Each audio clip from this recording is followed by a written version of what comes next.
Better late than never. Okay. So, welcome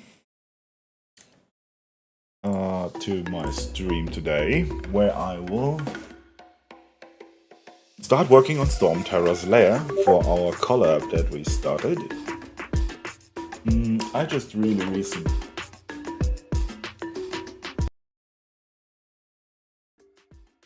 recently started to join this joint venture. I'm still trying to understand how it's set up and all. But before we go into the actual Stormterror stage today and I start building my particle jumping puzzle and the wind currents, I want to add some things to my assets that I'm going to use.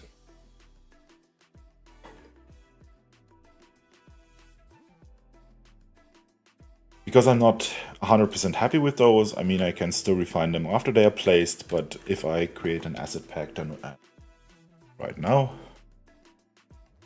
And most of the things are actually still working, already working.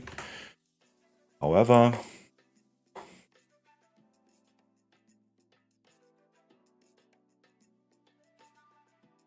I added some functionality to my prefab spawners that spawn stuff on a helix. Not sure if that change actually makes it into the later stage, but probably. Because right now I can only have them counterclockwise, and I would like to have those counterclockwise and clockwise. Because my rough idea for the stage will be a little something like what I posted, right? So that's basically my Stormterror environment that I'm going to work in. And we always start from this teleport portal here that connects all of the stages. And I have this beautiful environment designed by Caddy. My main idea is to surround like the tower, like we know it from Genshin, right? In a wind barrier, and so that you cannot just use the regular path to get to here, which is where I'm likely put the portal that sends you back or a wind current. But if I do a wind current, then I would reverse the direction here. Then my idea would be rather that I try to disable wind currents to get in here, down here, and I have a wind current that takes me up. But to be fair, I'm not quite sure whether our wind current that we have in our prefabs actually lets me ride up so smoothly. While gliding down, that's definitely possible. And of course, there could be another wind current, like Caddy said, right? That takes us back here, like have a round trip. In the end, that shouldn't be an issue, right? Because as soon as you reach the top or bottom of the tower, right now I'm rather thinking the top of that tower, because it's a very beautiful visual here, right? And a good, nice element here that you can basically disable the wind currents when you reach the top of Stormterror's Lair, which would just let you be able to glide back or have a like wind current that takes you back. I'm not sure if I already have a wind booster asset. So when you're gliding, those white circles that boost you towards where you point them. But yeah, not quite sure how I'm going to do this yet, but there is a few things that I need to implement still. Like the wind barriers, for example, they are just colliders right now. But to use them like they were in Genshin, they would also have to knock you back, right?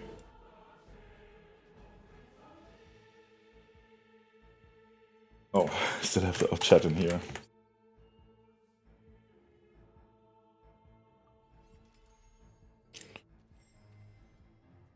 Unfortunately, I spent the last few days more with stairs and to kind of perfect my my prefab spawner that lets me quite easily build like winding stairs like this with arbitrary objects. And I'm also building a stage with that right now. But what it is here about is the wind walls. Still not great yet. First off, they are not very visible. And it doesn't help that they don't knock you back. The other thing that I would still need to add is sound effects. Because right now, the starting of the challenge and also finishing and failing of the challenge just won't play any sound, which is a shame.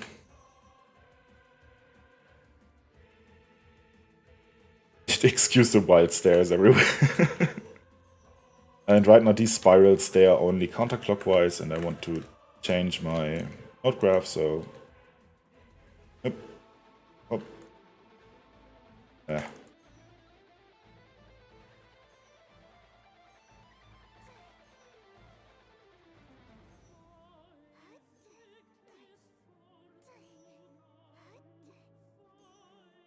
Yeah, and like see, I beaten the challenge is disabled and all, but there is no sound effect that tells you like, yeah, you've beaten the challenge.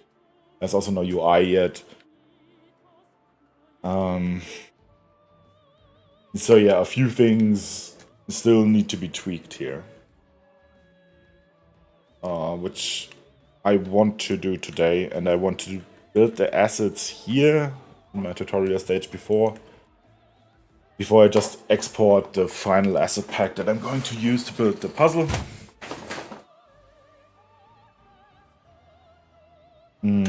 So at first I kind of want to check out how to do the knockback. I thought of various ways to do that, with either displacement or just an actual attack that has a high interruption value. Not quite sure.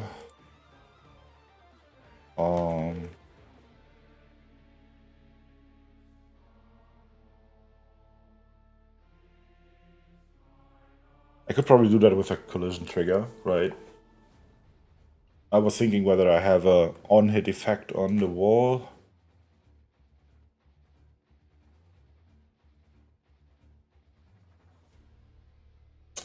I'm not sure.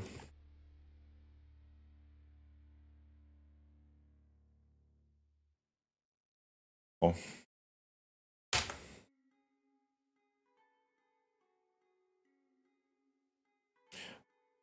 But this.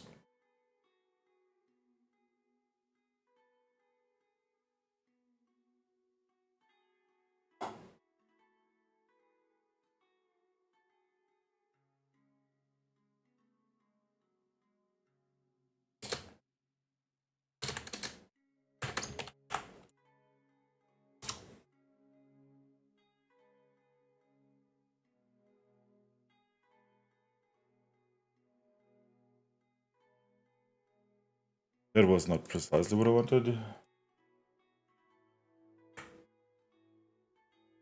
Okay. Let's try that again.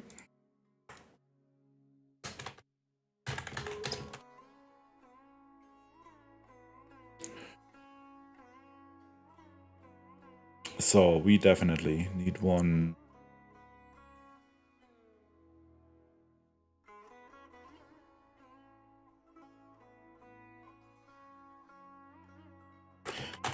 Wind wall node graph.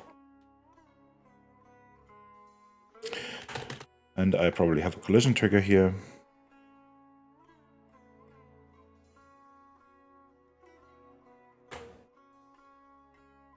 Quite sure whether that works.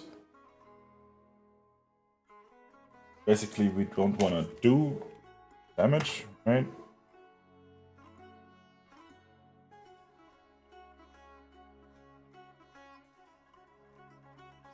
But I also... the interrupt values in the ability unit, I would assume.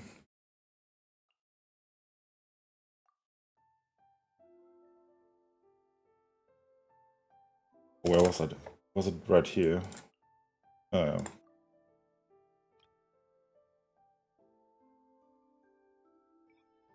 Direct attack, elementless 0, interrupt value.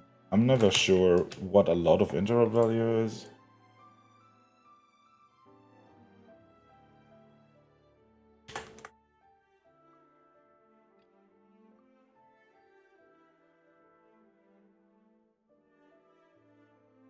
Hi Triplex, how you doing? Yeah, I know there's not a lot of time left now for the project, but I also have a lot of other things to work on. So I'm hope that I will be able to like make a long way today. I do have a collision trigger. I didn't add the ability unit yet.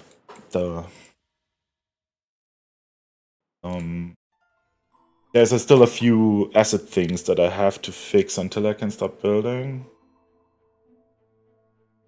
Yeah, like I'm not 100% healthy. But yeah, as I just joined you guys in this project, and we don't have a lot of time left, so I kinda have to work on it, right? I'm not super confident that I will finish my own stage anyway for this cycle. Also because it's summer, you know, touching grass and stuff. It is my stage is a tower defense that I'm working on right now, where you can build mazes where enemies walk along, which was quite interesting to build because due to like path obstacles. But I probably won't make it until the 9th of August, especially since we're working on this stage. And I personally love the idea of collaboration, because we all know how much work it can be to like have one stage and maintain one stage and all of these things. And yeah, I think it's nice if you share creative power. And because, for example, I can build like these in-game things quite easily, but the UI is horrible for me. So if you just join skills and some people who are very good at some things, do that in a stage, then you can create amazing stages, I think. And I really want to explore how this works to work collaboratively. It would be better if we had a better system to collab. I mean, I added it to GitHub now, the Jill file and stuff, but yeah, it's far from ideal. We still cannot merge, we cannot branch. Not two people can work at the same thing or at different things at the same time, which would be awesome, like a regular development workflow, you know?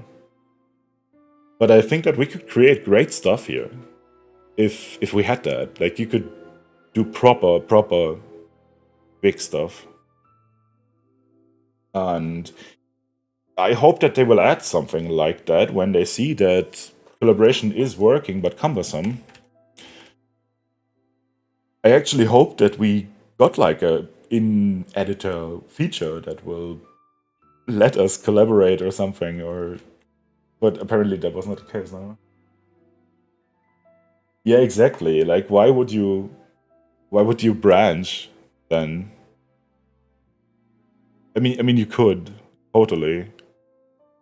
But you couldn't merge either way, so the whole branch doesn't make a lot of sense unless you really want to work in one file and want to be able to switch. I mean, that would be kind of good, right? You could check out the state of someone else. But then, in the end, what you doing? It's like, we can export it to assets, and then one person merges it all. And that's kind of bad. Okay. So, what I still need to do is the wind walls knocking you back. And they need to be somewhat more visible. I'm not happy with the visual appearance right now, because I only have rising wind current effect. And these are... I mean, they are somewhat flat, which is what I like. The other wind current effects, they are circular. So you don't really get like a good idea. I don't want to overdo it with effects.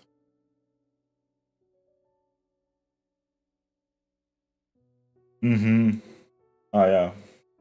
I see. Yeah, exactly. And you kind of versioned it with file name, which is fair, which is totally fair. I don't even know if GitHub will like give us a lot, but I also think that it's quite nice to see the evolution of the thing. It is nice for people later, you know, when we eventually publish the stage and probably also publish the code for the stage, so that other people could download it and yeah, check it out. Use it as a template, like a giant tutorial level. With the, I mean, that is also kind of the idea, no? So I think GitHub overall is not a bad idea. I'm still, by the way, very baffled by whatever AI you guys use to, what the Fuku used to analyze the GIL file. It goes, oh, okay, that's good information. Basically, I used the README to understand how the game is structured that we're building right now. And it did a really good job at it, you know? So, I created an ability unit for the wind wall to attack us, hopefully.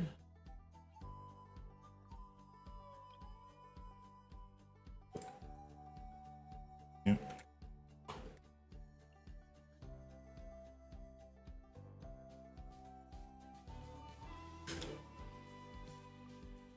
So let's see. We also want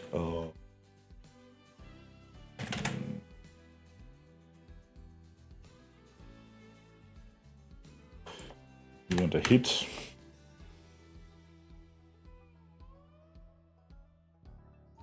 No. And back. But not a lot of impulse, right? It really just pushes you away slightly. I don't even know if anything of this works, even if you don't have damage. But I will see. So what's create ability unit 1? Minted.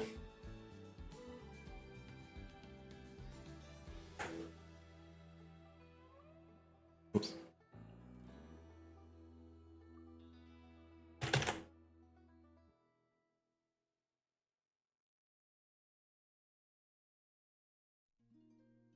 Okay.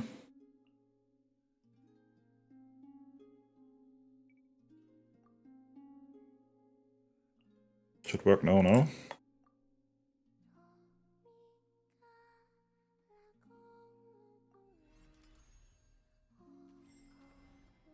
Ghidra? Don't know what is Ghidra.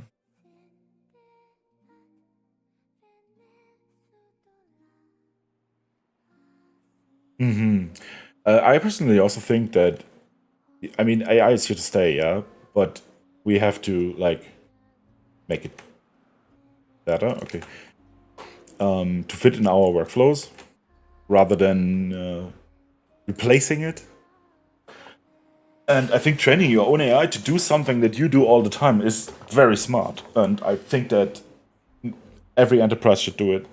Like, it doesn't matter whether you're doing like shoe soles or whatever. Collect your data, train AI on it, and help you improve on your concept. It's just the way to go. I personally think that AI is okay at coding, at quickly coding, and the better your design system is, the better the code will be. But I think you can use it to code quite good if you have proper conventions. Won't be perfect though, because the complexity is always limited. No. Okay. Where's my wind wall? But as you see, what I'm trying right now is to use TypeScript. It's the GSTS thing here to generate node graphs. Because for like large equations and stuff like that, I just can't. I just can't. I'm a coder. You know?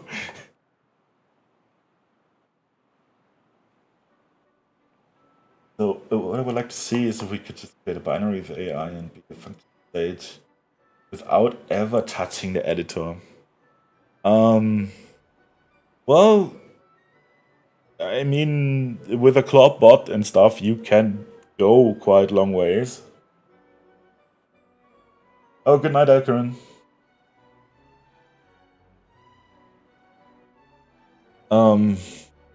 But that is also an issue. Like if you have tried, like a few streams ago, I tried to use Claude Code, right? I still had it open here. To assist me with node graphs, and that kind of works. It kind of works. The node graphs looked awful at first. Like, oh, that one is not so bad.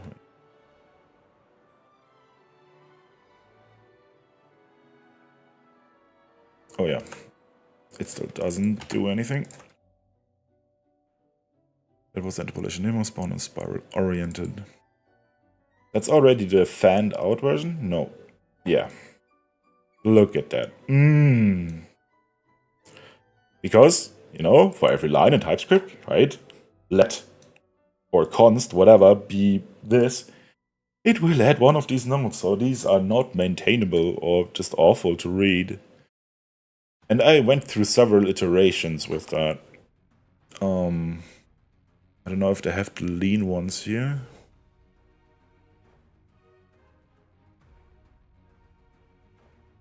That already spawned prefab on tomorrow.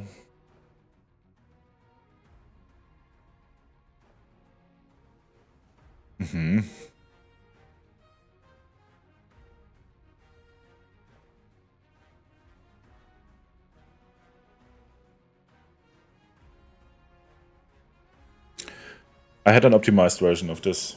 I actually taught Float after quite a long research session how like different coding styles in TypeScript affect node graph size and node graph appearance.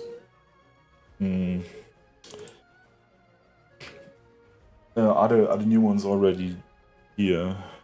So maybe I can quickly show that. I mean, you saw the long chain of local variable that the first version created.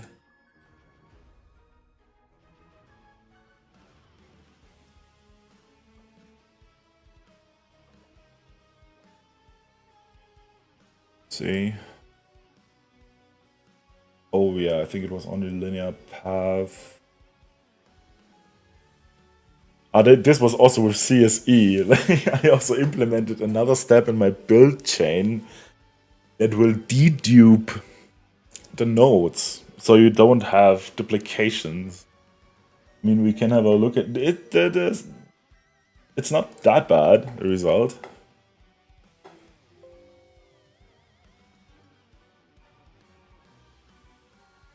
Or did it transfer it?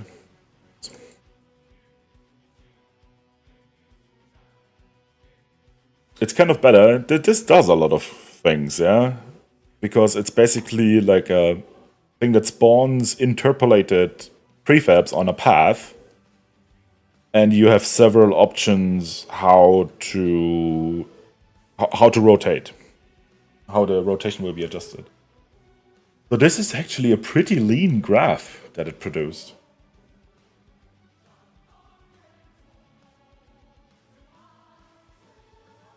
Yeah, the thing is that you don't really need to tell it what nodes are available, because that's what Genshin TS does.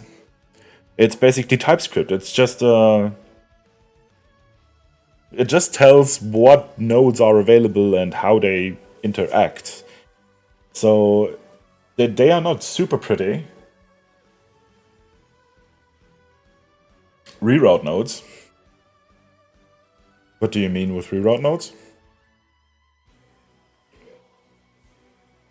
To be fair, I'm also not happy with this. I forced Claude to use as little execution nodes as possible.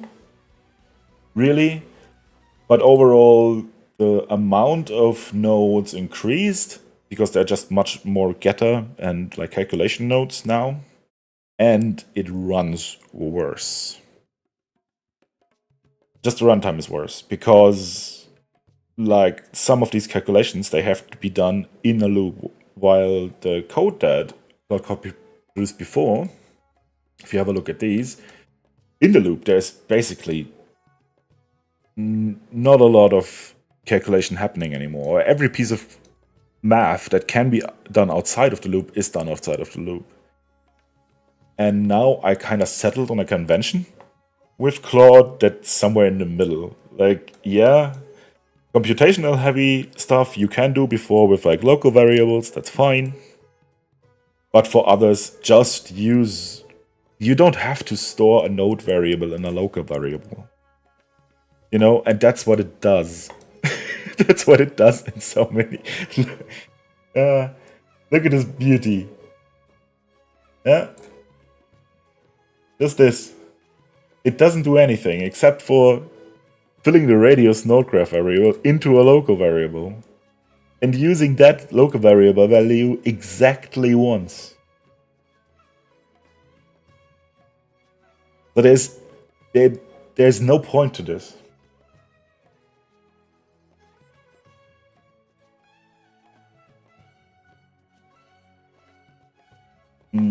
Okay, what reroute nodes? You can double click on a line and reroute it to look cleaner. Oh, okay.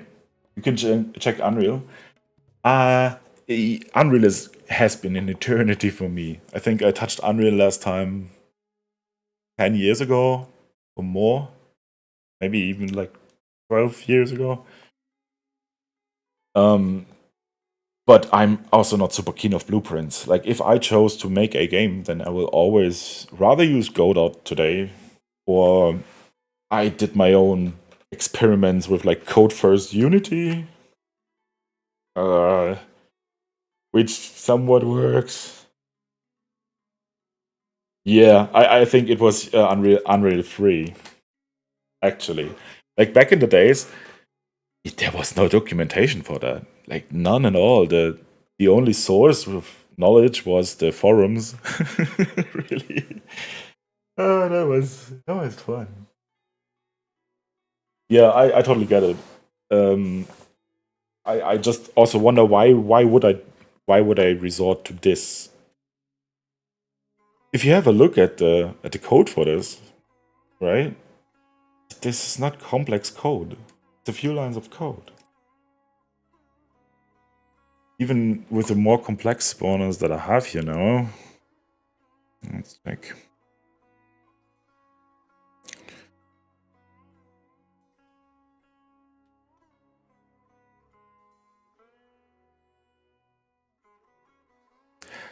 That, yeah, that's easier to read for me than whatever that is. That's almost unmaintainable. I can kind of hook in, but it visually stuns me. You don't check the official docs, you check the what AI reads out of the binaries. Or the engine files. That is a good idea, actually. I didn't know that it works so well. Okay, after this slight detour about AI-assisted coding, which I tried for bigger things, by the way, but never really successful. Would be intrigued though, like your vision of the hands-off workflow for Miliastra Wonderland is charming.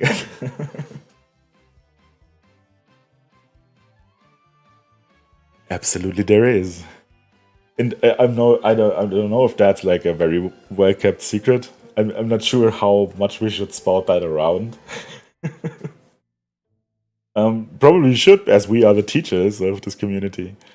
But I think it can be quite powerful. You have to teach it though, right? Like there's also stories of a friend of mine who wanted to implement a Japanese mahjong game, and he tried to do that. He is a TypeScript developer. He tried to do that with Genshin TS, and the node graphs just absolutely died. I assume it was due to some limits that probably his AI didn't know of. Yeah, like, hey, you have at most 100 list entries or 1,000 in dynamic lists. But what I think is that he got around that. The issue is that actually it was a node execution limit he ran into. And as you see, if you generate stuff with Genshin TS, it's not the best way you would build one, but it might be more performant overall. But it might have more nodes. So I don't really know what is worse here, computational load, like if a loop is expensive, or whether just many nodes are bad.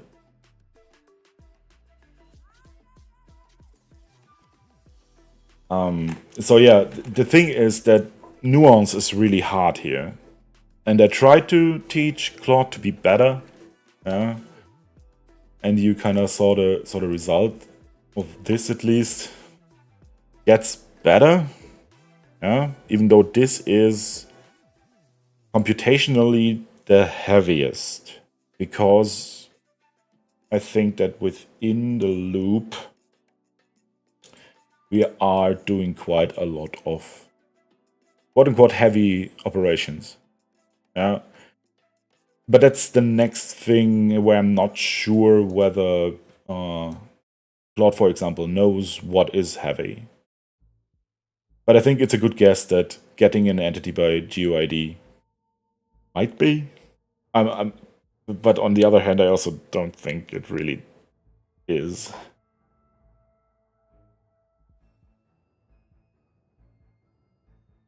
If I remember correctly, if a loop like 4 nodes, loops 10 times, that's 40 nodes.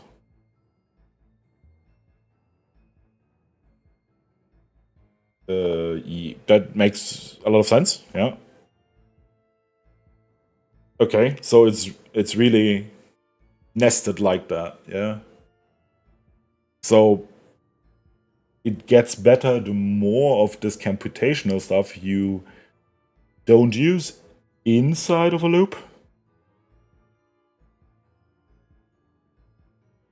Because that would mean that Claude, like this very first way, well, except for the absolutely ridiculous nonsense node graph local variables, that just take more memory than before because they don't do anything.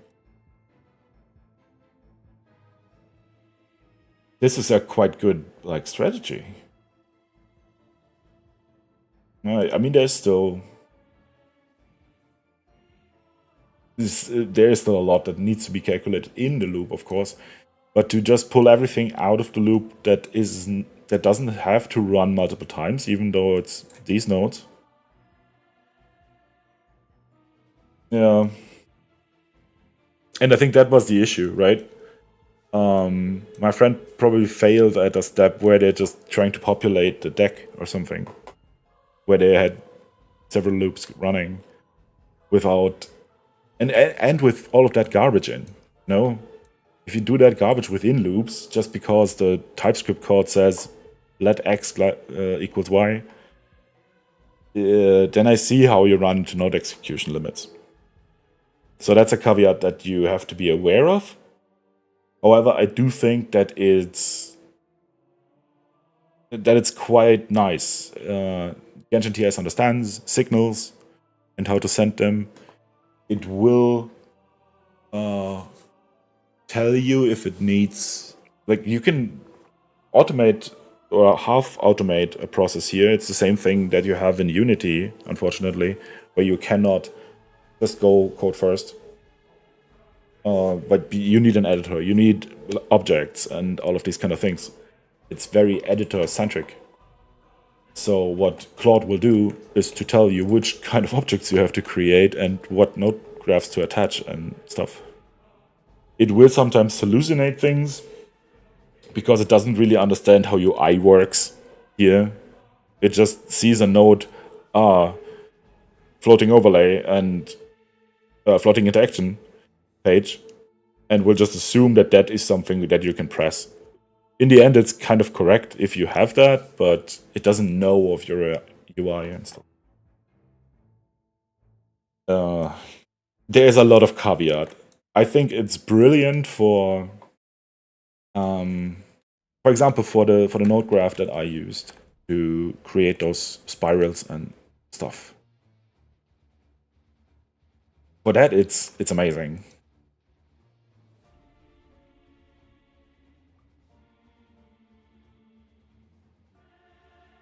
I really don't know whether...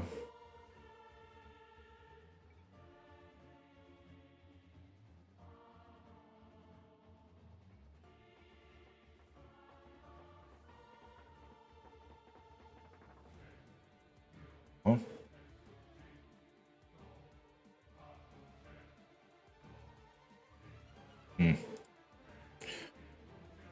The issue is when I use these tiles here in my scene, then I just don't understand visually whether I'm in my entity placement or in my prefab library.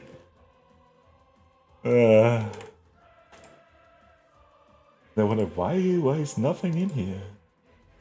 Okay, can we do this?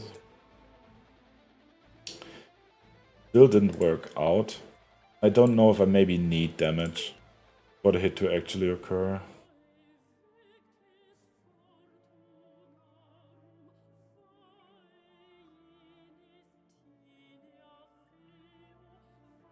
Nope, I just forgot my collision trigger.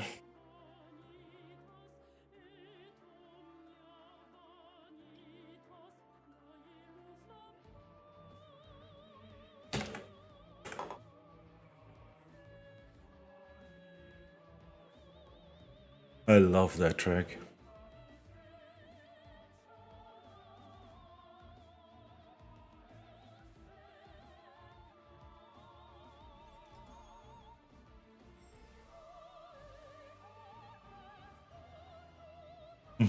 Okay. What was your puzzle? I had a look at some.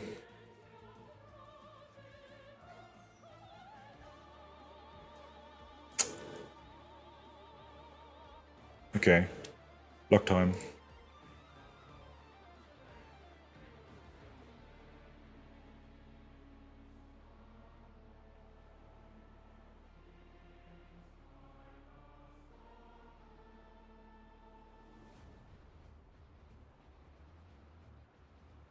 Hit me!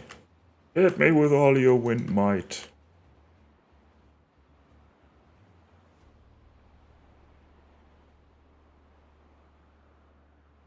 Okay.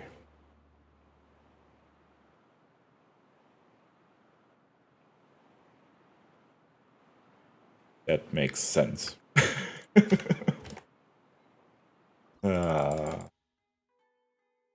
Focus, where are you? Yeah, I'm also a bit floaty. But only on a little bit medication, so that's fine.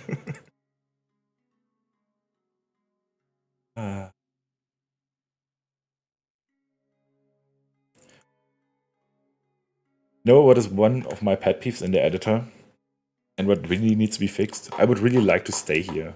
You know, I see, there's my issue. And as soon as I press exit, Miliastra sandbox just dies. Irrecoverably, not even in the folder I was. No, not in the file I was. It could literally just switch tabs. Like it's still open. Why does it jump back to the Node Graph Explorer? Just unnecessary. It was open before. I guess that doesn't matter. Oh.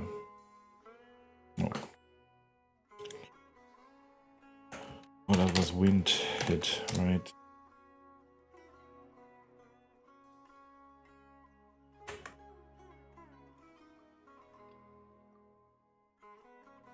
And I have to find some better wind effect.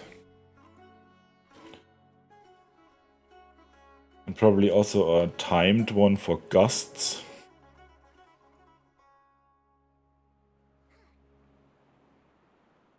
Yeah.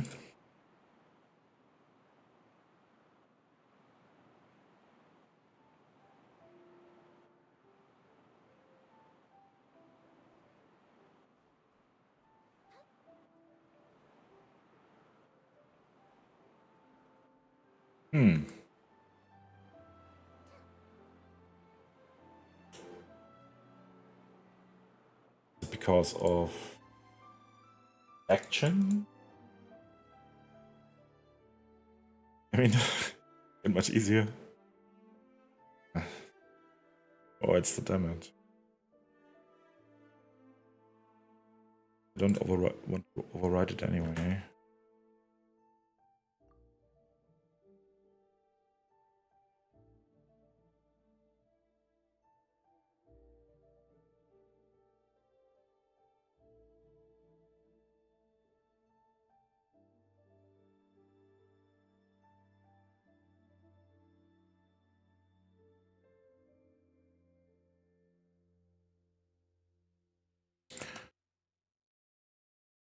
Bigger, then.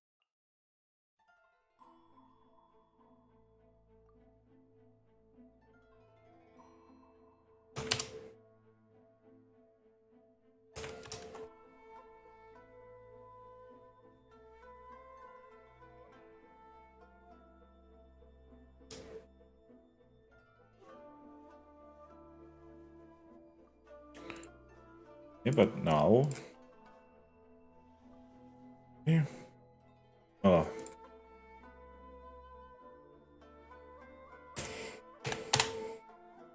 Typos.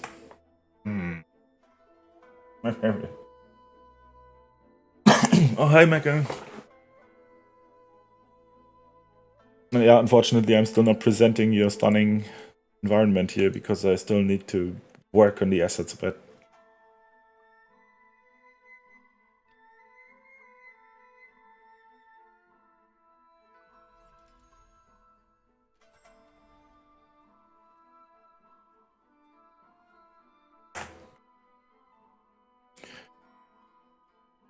Beat me up now. Come on, wind wall. Show me what you got.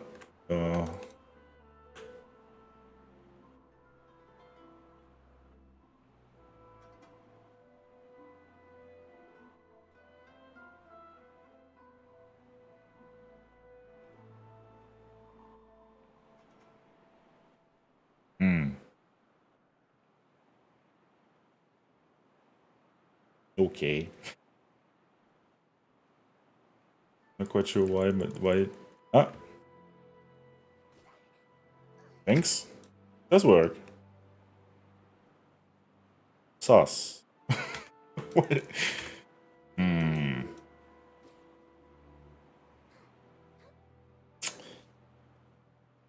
Not really interrupting though. Sometimes it is.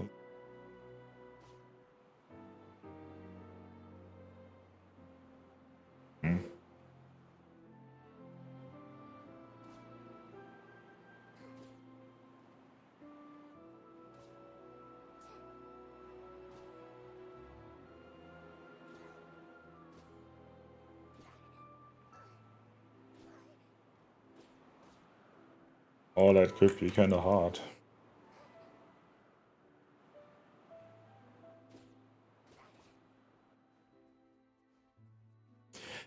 I would prefer it if it smashed me back when I'm on the ground and not violently smashes me out of the air, though.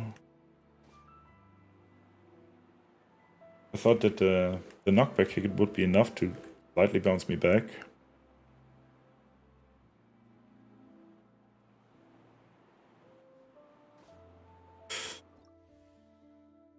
Oh, I really hope that I can remove the damage, the ability unit.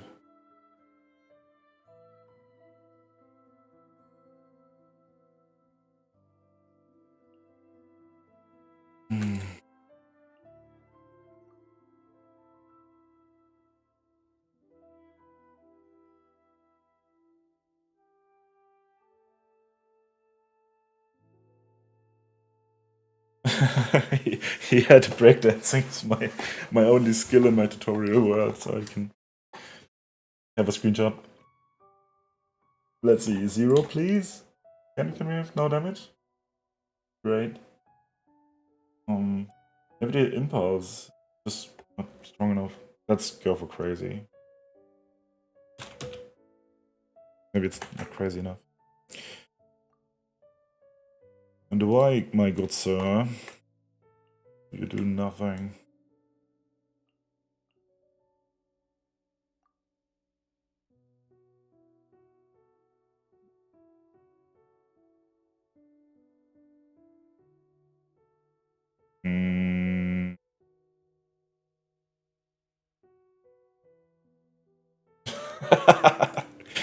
Yeah, please. Watch me breakdance through all of my stages. On top of Stormterror's Lair. But it will still take quite some hours today, I'm afraid. As you see, I'm still... Nothing here is perfect. I also need sound effects, which is actually... I feel more strongly about the sound effects than I feel about wind walls that knock me back. Because if I have too many of them and I want to glide between and they knock you out of the air once, then you're basically toast. So, not sure how much I like the idea anyway of the wind walls knocking you out of the air.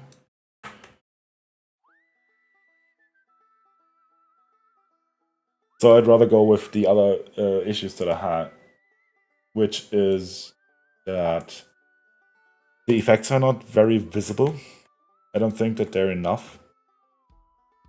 And I can just duplicate them, but at some point I'm also concerned about like load, especially on mobile devices and stuff. But this is just not enough. It's good that it's a thin effect, but just not a lot.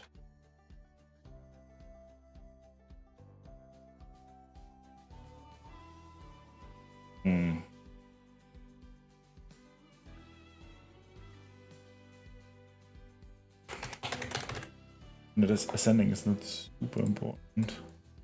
On the other hand, let's see how that works in the stage, I guess. It's hard to tell here in my tutorial stage. So I will basically only do the sound effects now for the challenge and then import it into the Stormterror, I think, and figure the rest out there.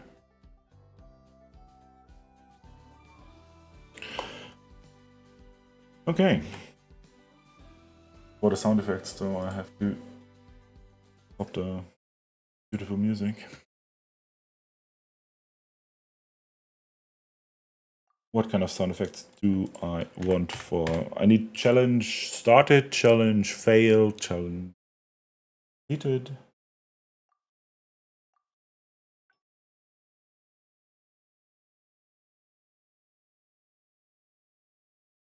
The UI sounds are pretty good usually.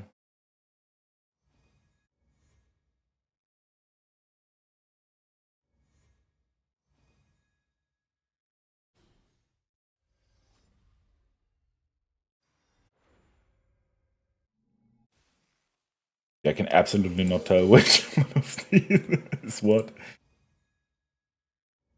I mean, they're fitting, right?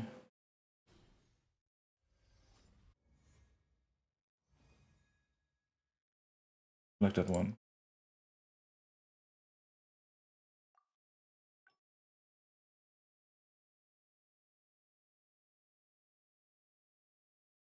Probably not it. Might be quite cool for the wind monster.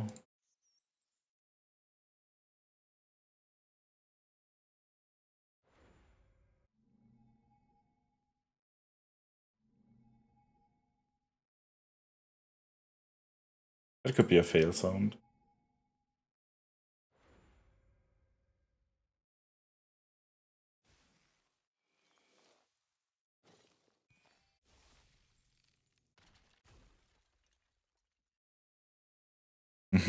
Too easy. Don't you think that you can just search for a keyword here and it does anything? I really like the naming conventions, object common enemy 25 or whatever.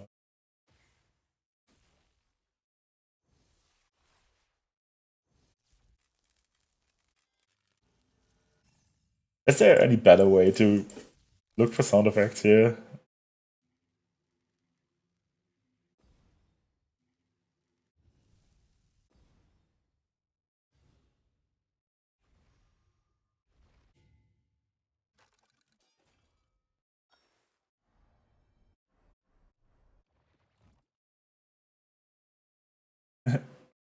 Thanks for joining. Good luck.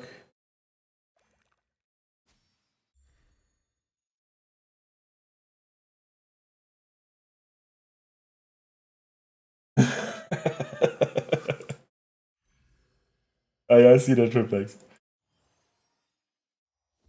One of my videos last phase was just finding spooky visual effects. Holy hell.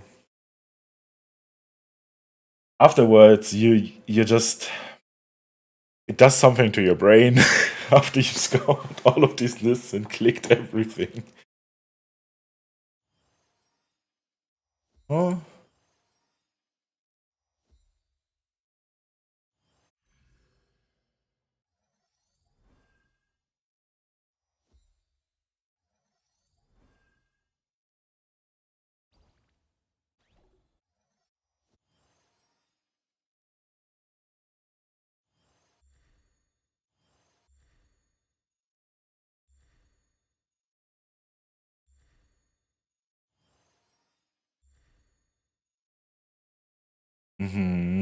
Okay.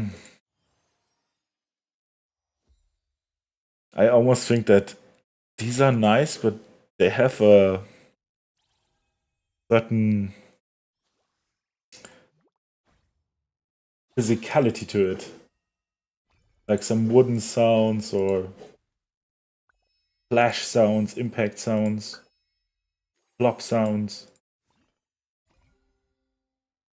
I actually think that I might be better off with the UI sound effect because they're just cleaner usually.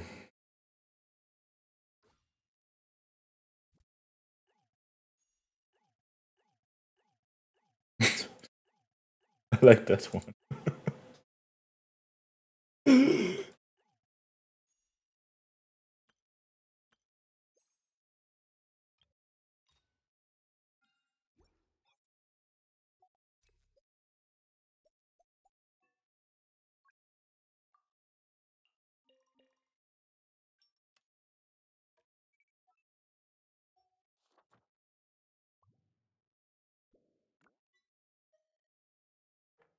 Hasn't Crizzle built a time challenge thing?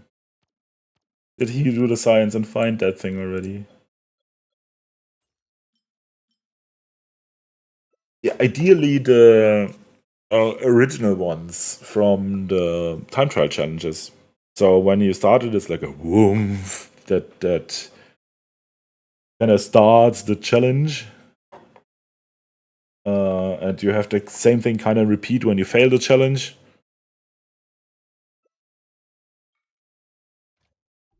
I might have heard them already in these lists.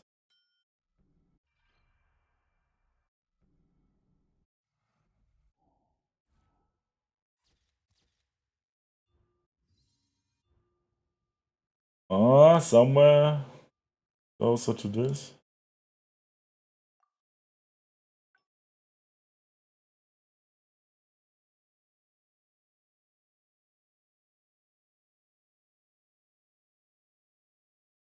Mm-hmm.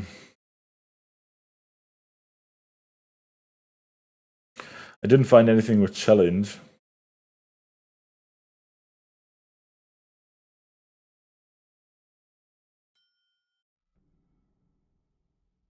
I mean, these are definitely better because they have names that I can read.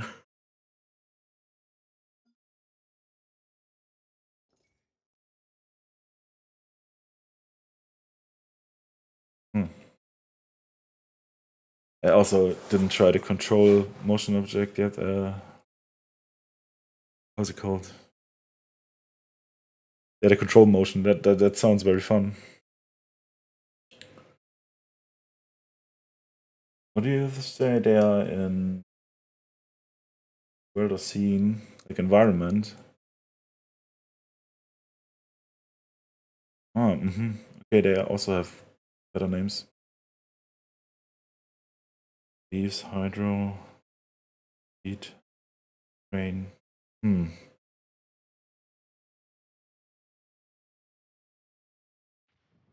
Ah, these are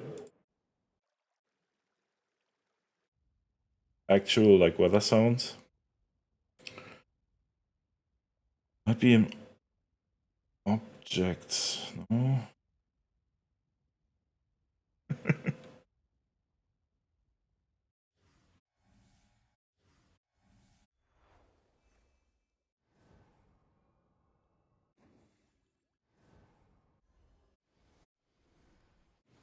I can imagine that they're in here.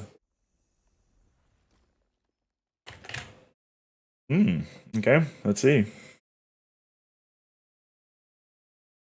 Oh, there's a lot of cars. Because we have in Taiwan. Oh. Oh, there is one fail.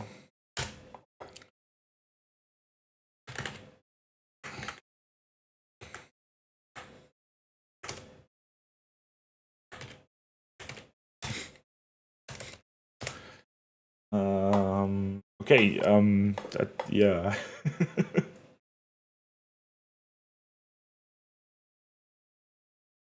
Afraid that they might be in here. But unfortunately, it's just no way do I. Miliastra sandbox.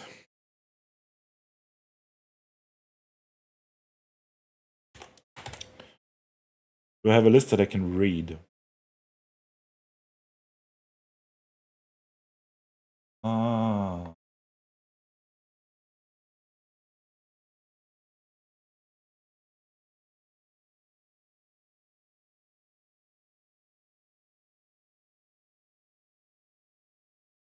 Under scene objects. It's still not long enough. No.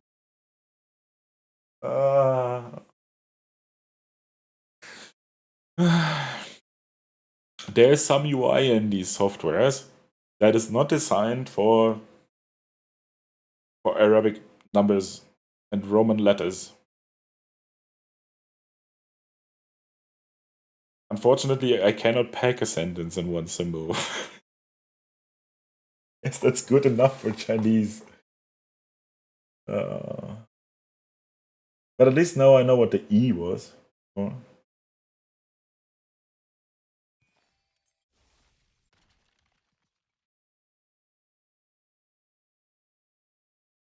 Context easy.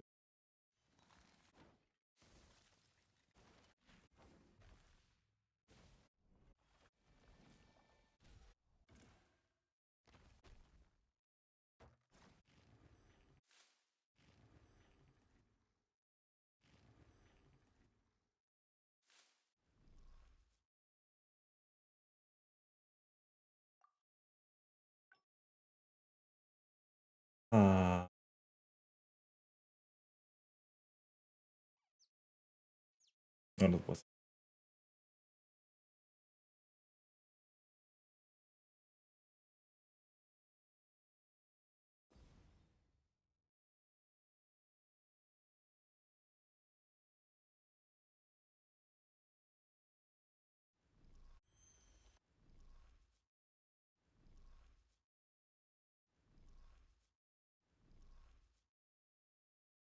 Sleep sound.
Very nice ideas. Unfortunately, all of these are just empty. Mm-hmm. So we were around 118.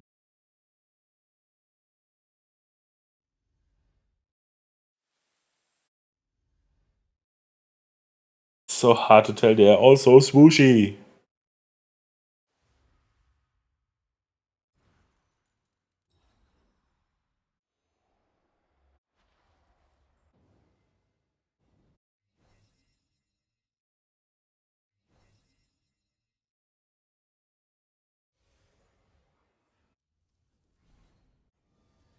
This is also hyper specific because there are so many more sounds in there of like a wooden barrel cracking or something. They were very special purpose, I think, in Genshin. Or rough.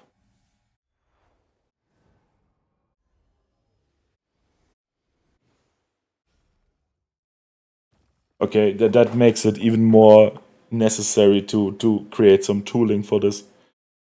Like I was already thinking of whether I should create a web app, a simple one where you can basically just categorize those effects. Just give it some tags. Because this is just, I don't know.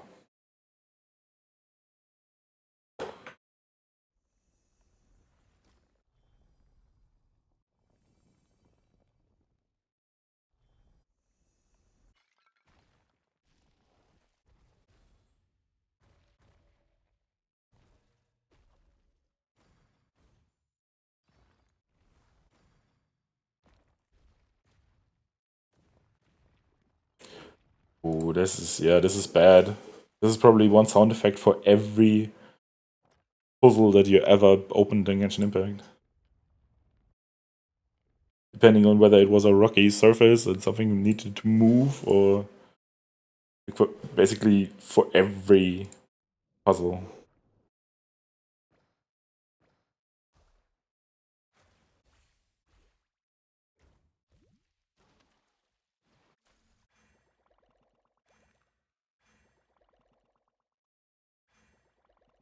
Whoa.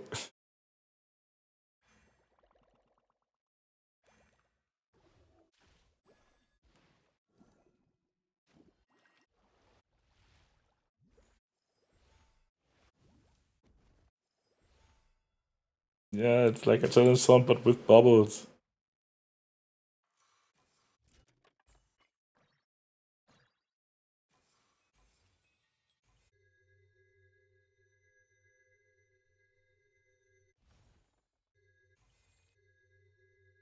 Not a bad sound here for some things. Oh wow.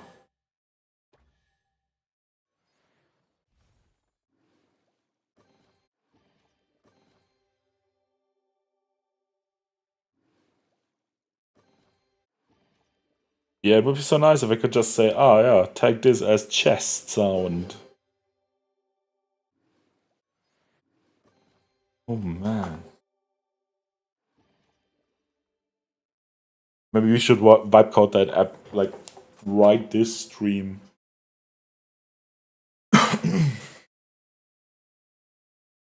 You could even do that without like any server and just have that locally as a local website just for yourself. But yeah.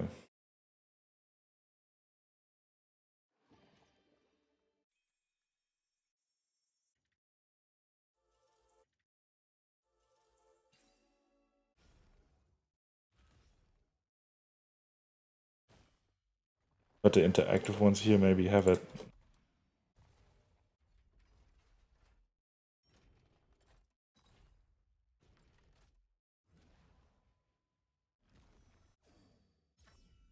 Because like all of these, like if you just go there and say, okay, yeah, sounds like rock, sounds like wood, at least that's already a tag that would make sense.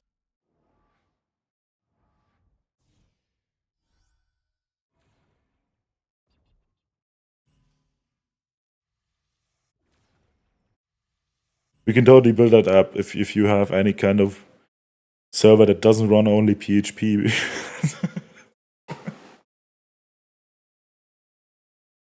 I think like on my current server that I only really have PHP and MySQL, which is sure you can do that. I don't think it's necessary though to use it. Yeah, or very comfortable or very safe or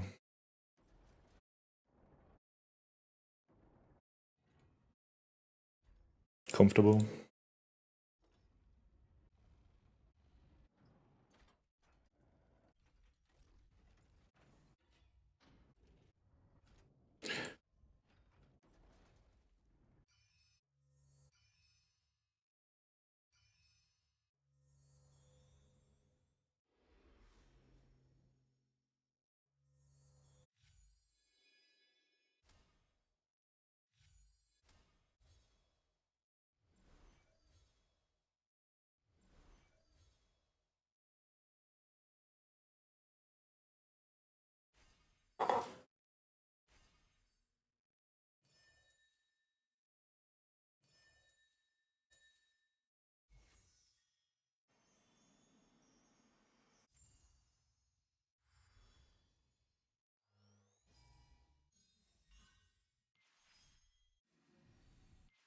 I mean, all of these are kind of fine.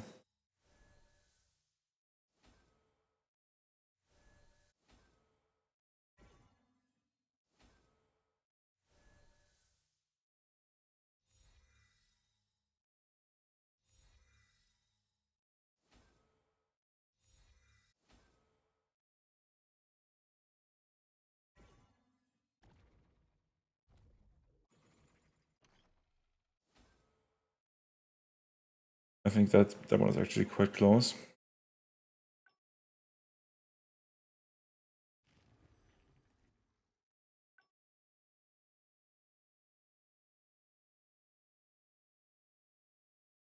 Five, 3, 0, 3.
Oh, that's collisions now.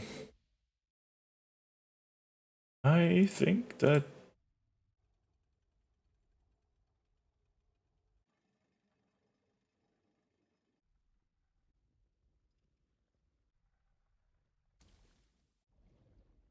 viewer free and surroundings were not bad.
Does Crystal in his asset pack?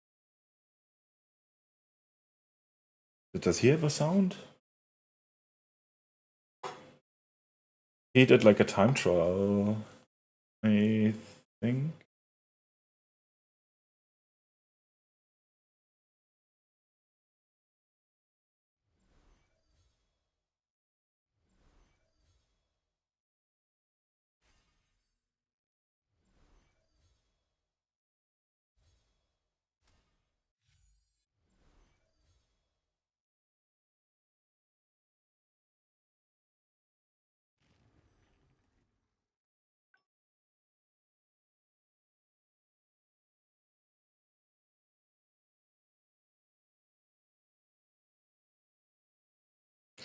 Yeah, but I've been through all the interactive ones. I don't think I found it.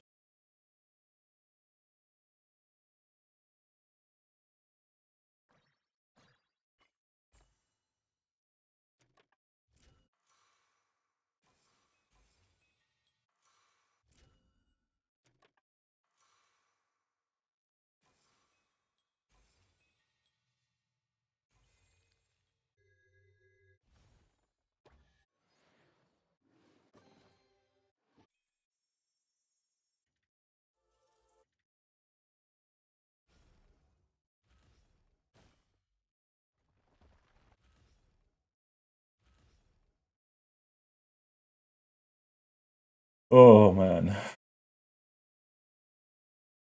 Gonna settle for some now.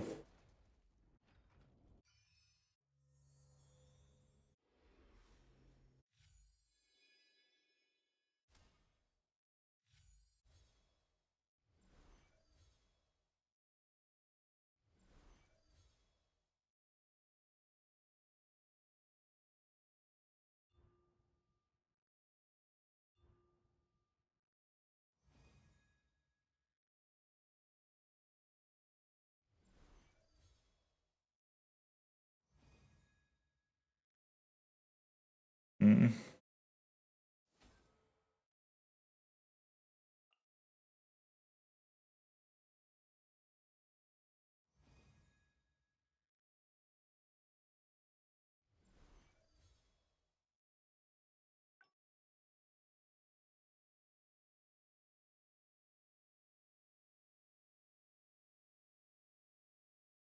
Yeah, I'm actually going to do a real mix here.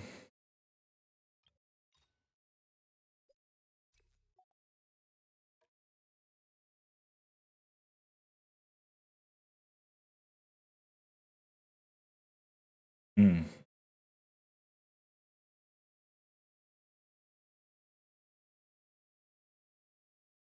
Oh, there were also loops.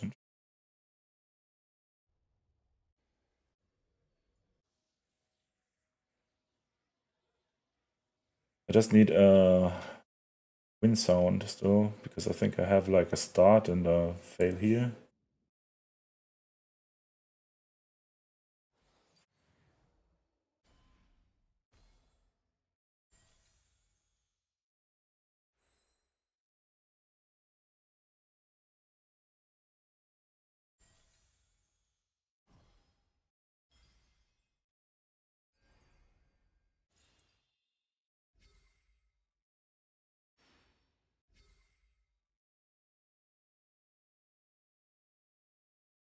And that sounds positive enough.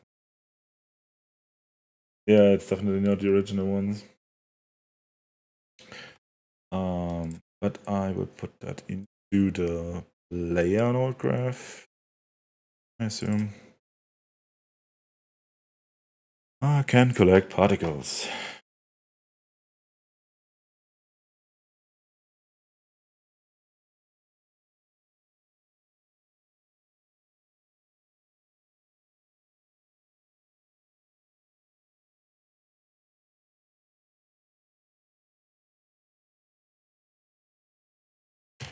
Sound effect.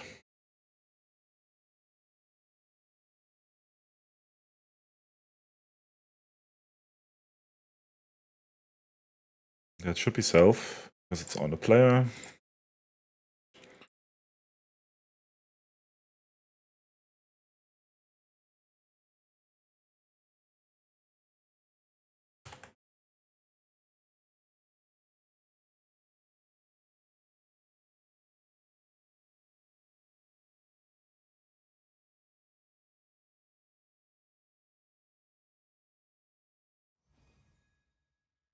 Not one.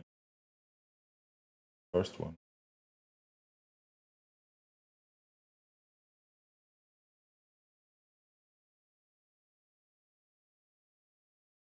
No. 5001, I guess. Yes.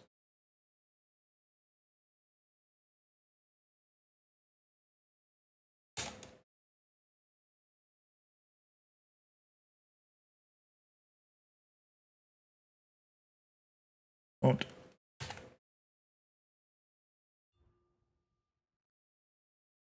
No. 6.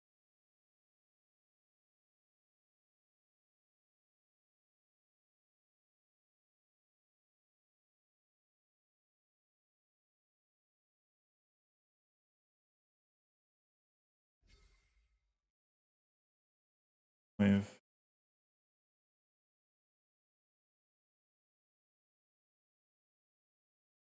Oh, I always forget. Volume is 0 to 100. Huh? If they need to be so loud.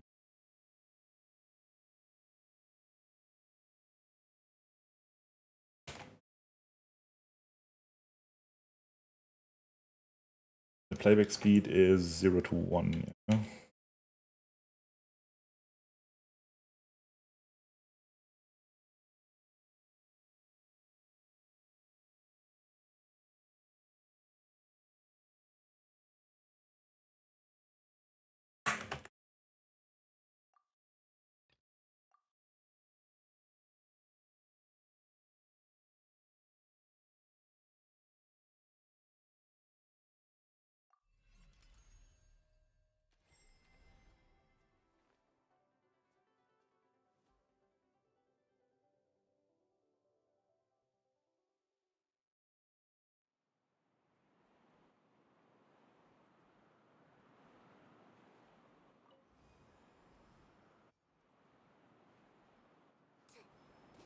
Oh, these woodgirls are very loud.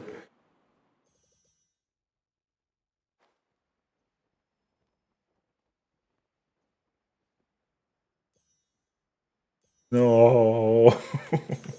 Well, I will play this.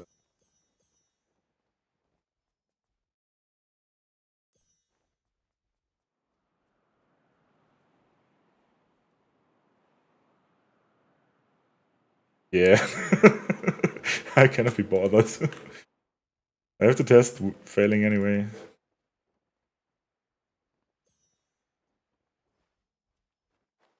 I'd rather have a look at my modern art. Beautiful.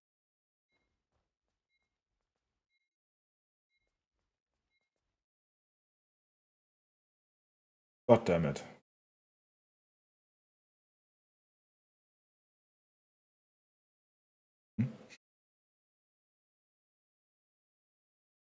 Did something die?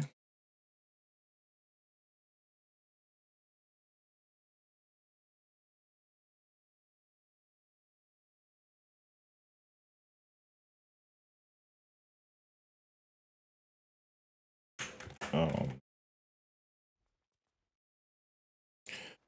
I definitely killed it.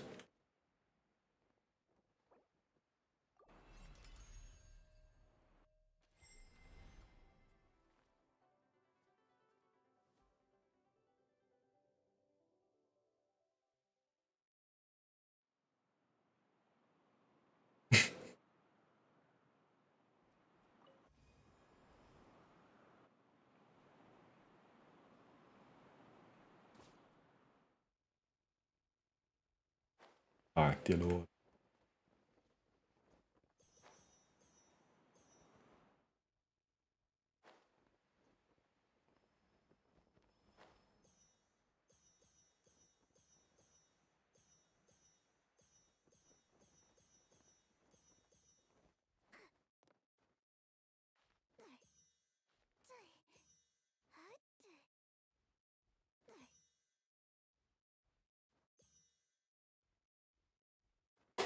Why do I make my life so hard?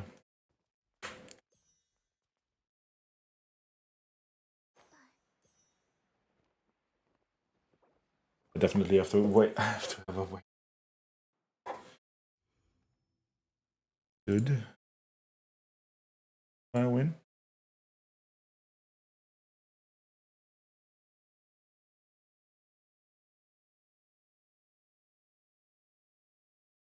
I see.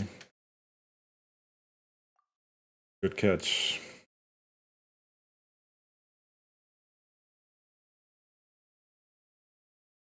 Yeah, but this won't be my puzzle. It's just for me for testing purposes, really.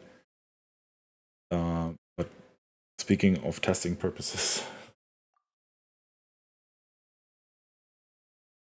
the radius cannot be adjustable with node graph index. That's my next pet peeve. Global timers. I don't understand global timers, why they exist and why they need to be set in the way they are set.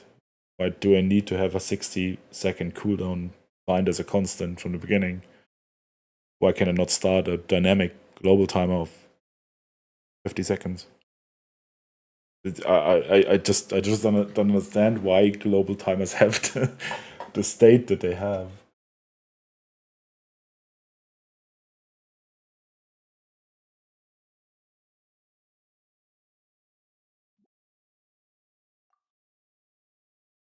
So, just need one to win. Way easier.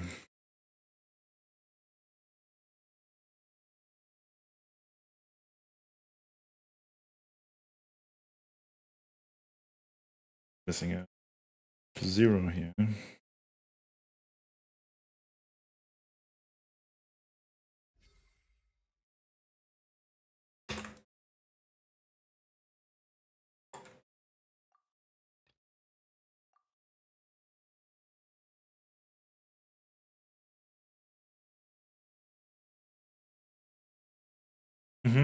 Okay.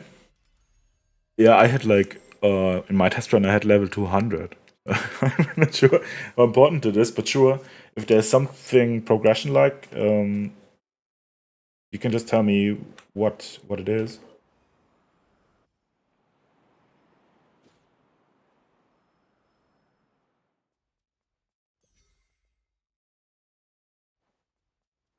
Okay, that's not a very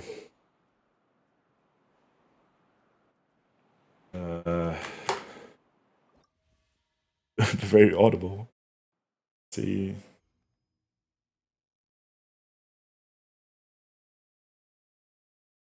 Yeah, they're still not optimal. I think the actual sounds were like a gong or something that you can actually hear. This was too quiet.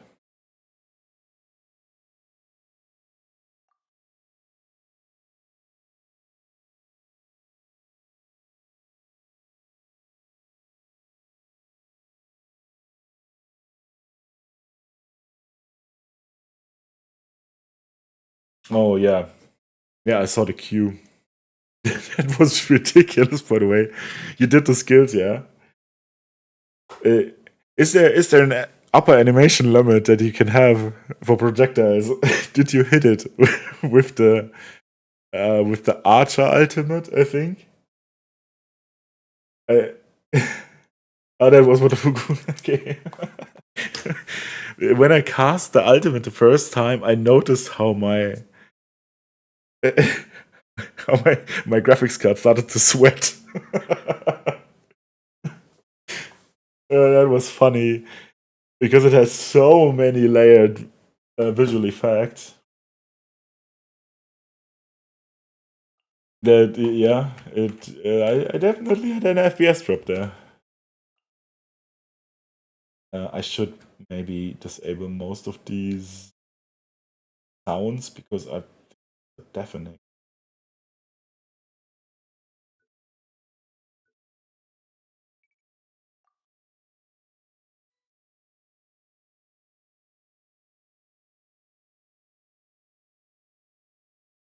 Yeah, the sounds are not perfect. I don't like the wind sound. It's barely distinguishable from the sound that it makes to collect a particle. But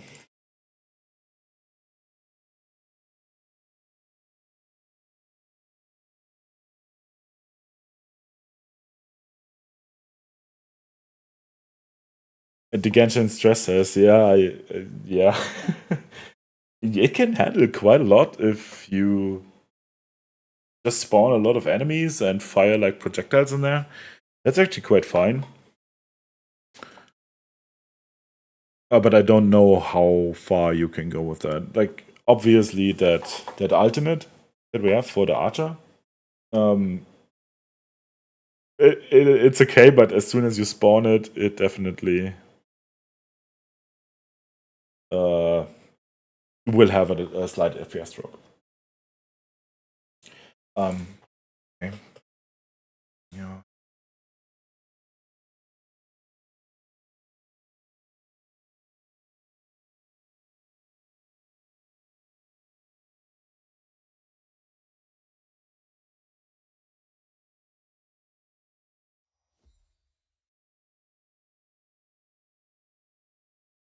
That's what I wanted.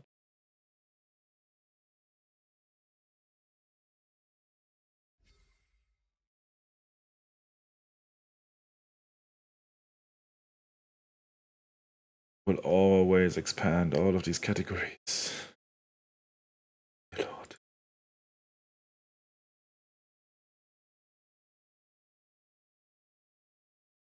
Something better in the one.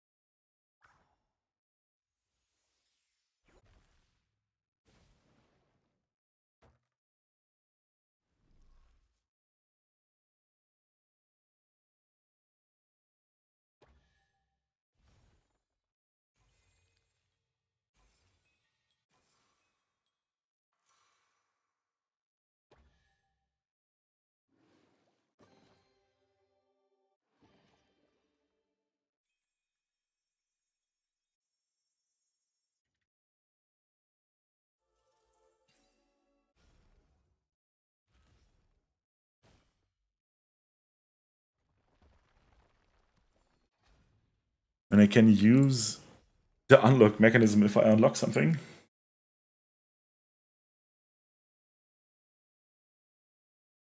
The thing is that it's much rather just one giant challenge, one particle collection challenge with a lot of jumping and gliding.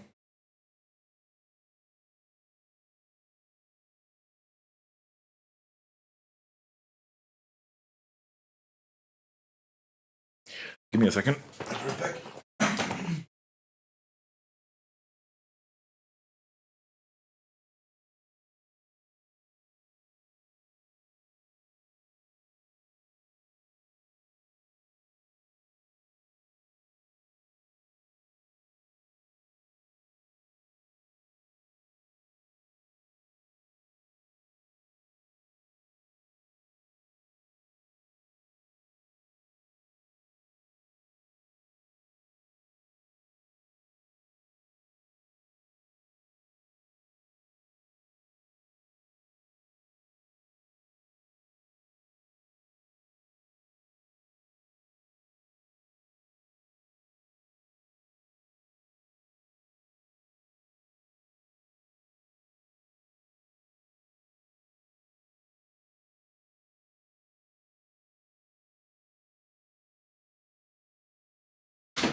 Oh, why?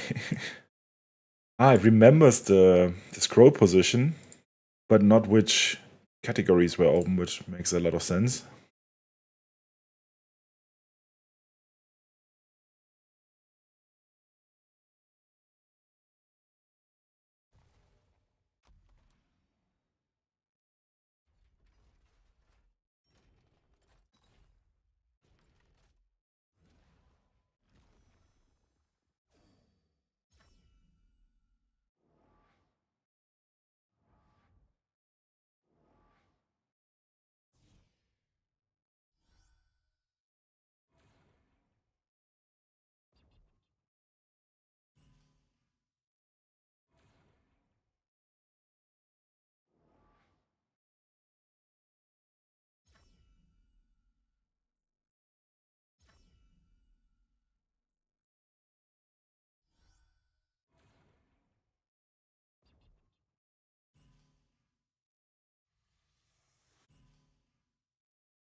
Ah.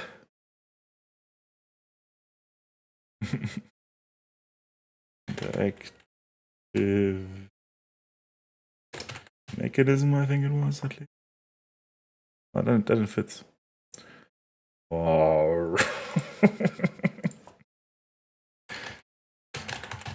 Misclicking is so bad here.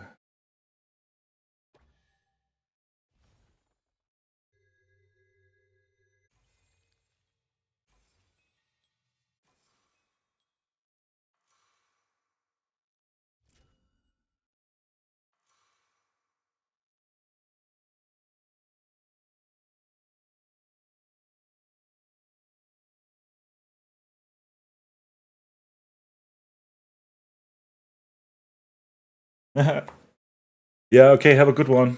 Thanks for joining and helping me out. Was cool input and a nice chat. Let me know what you think of Genshin TS then. I think it's great. But you with caveats.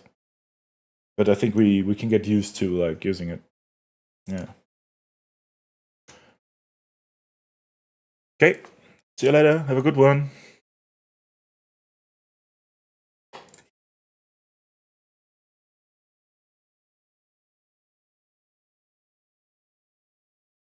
Okay. Let's have a look back at Lord and how my helix is.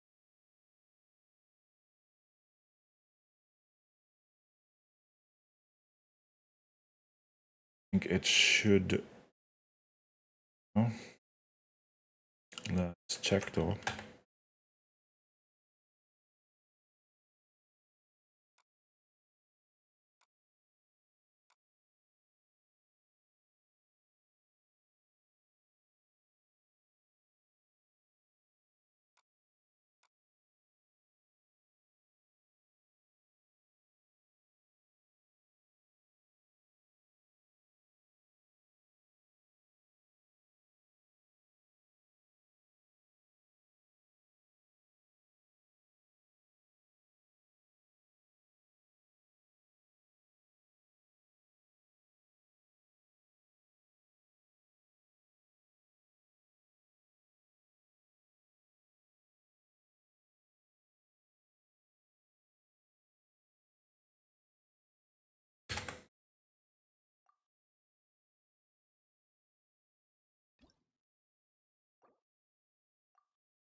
Okay. Let's check whether the helix actually works.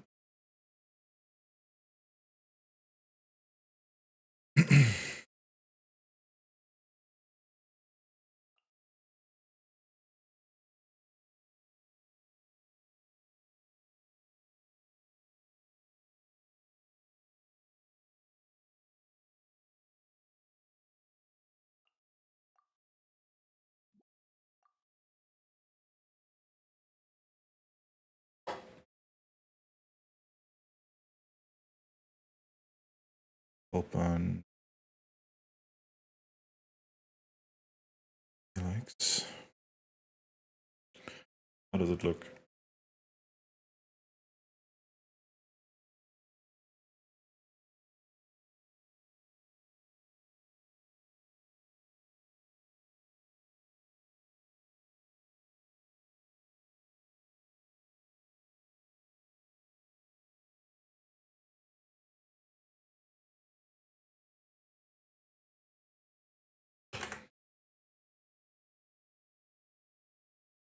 Okay, it's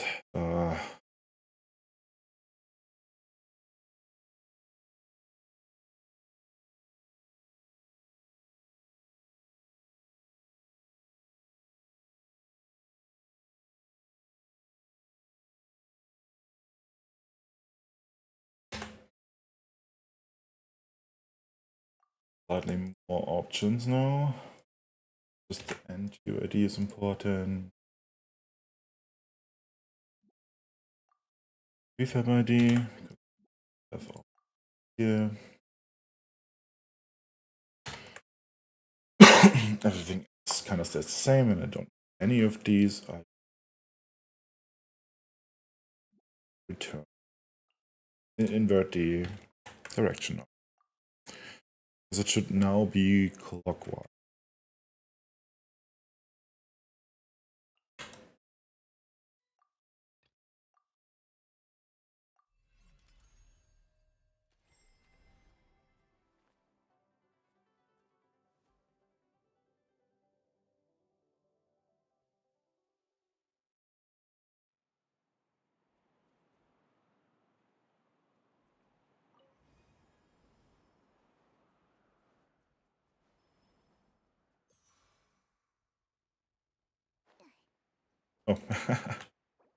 Oh, one is enough, yeah.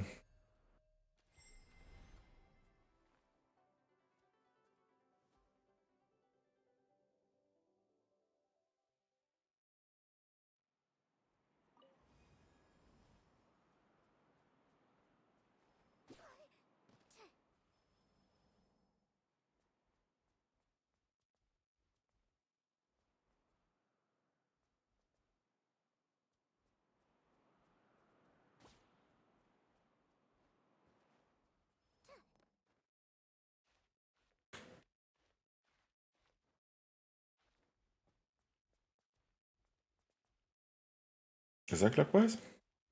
Yeah. Okay. That's pretty good.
Timer.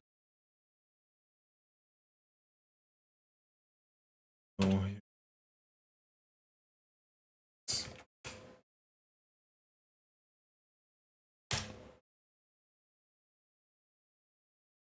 all over, I think. Yep.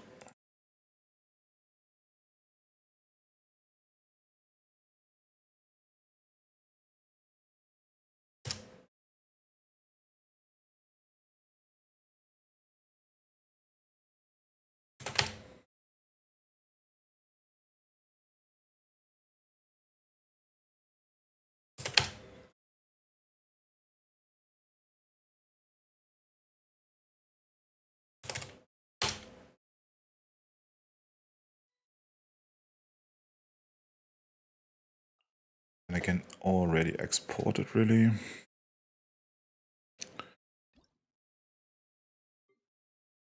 Okay.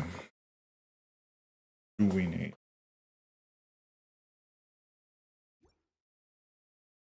It's off. I'm gonna game.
Okay.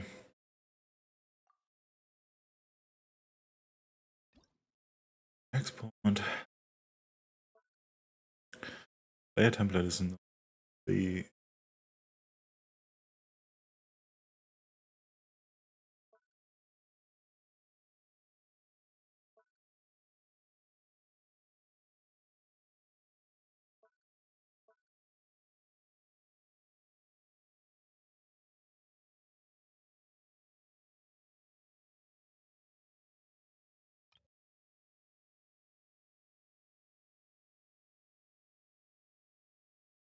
Oh, why do I have two?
Hmm. Hmm.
Okay.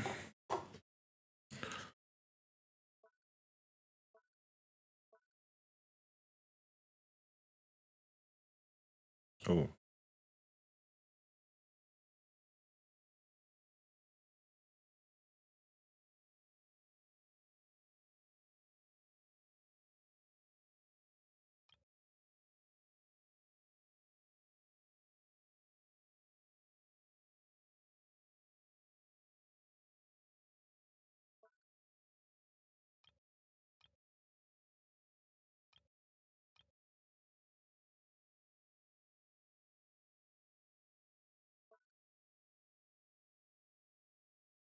Not quite sure if I have anything on there. Yeah, sure.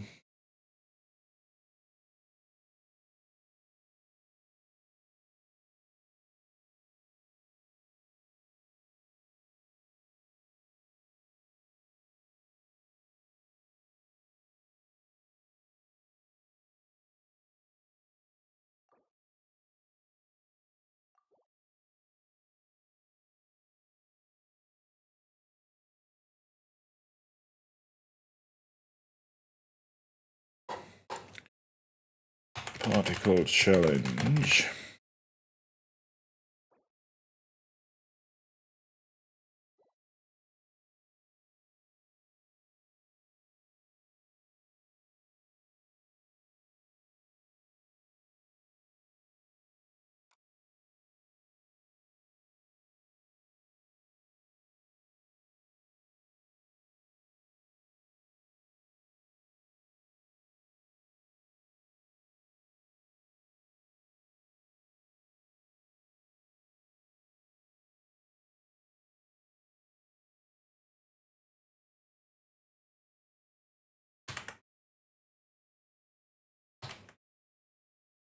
Okay.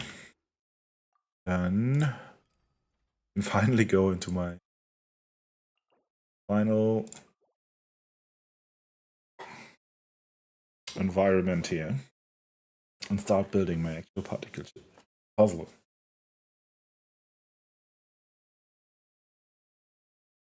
So this will be basically happening. But this is our environment. Looks very cool. This was created by Kari, who was just here before.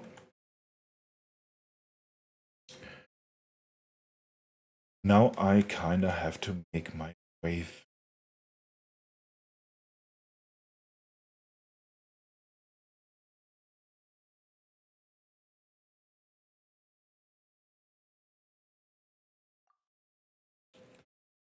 Okay, let's import my asset.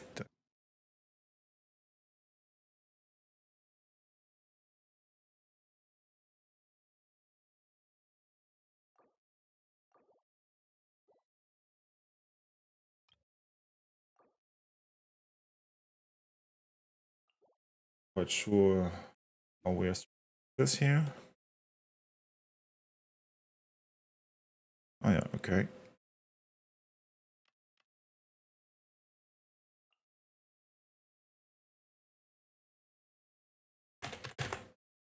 Oh, Dragonspine is already here.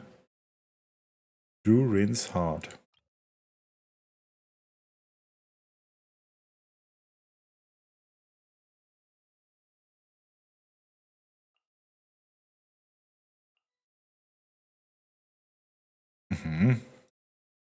Is that used somewhere already?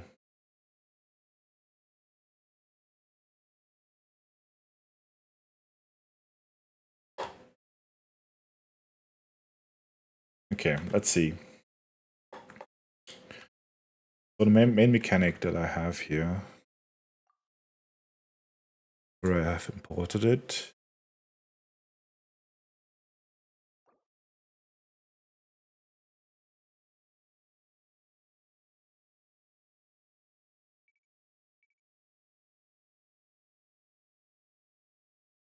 I cannot put that into tab, yeah. Oh well.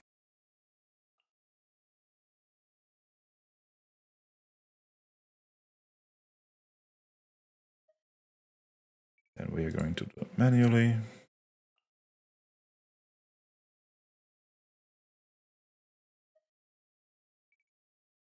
Ah,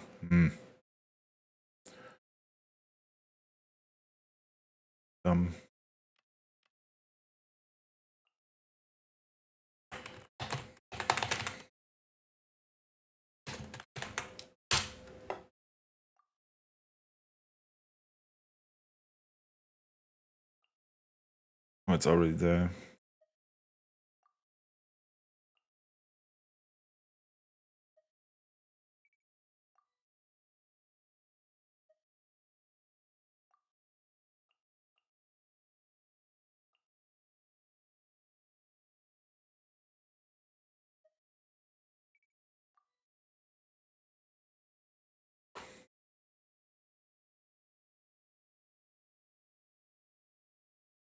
So, okay, where are my wind walls?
Ah, damn.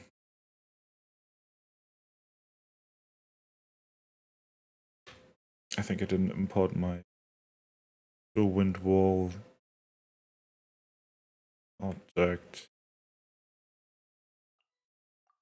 Oh well.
Hmm.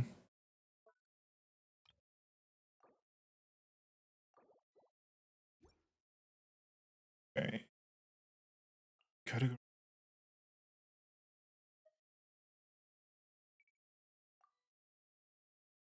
Okay. So, general idea. Start down here.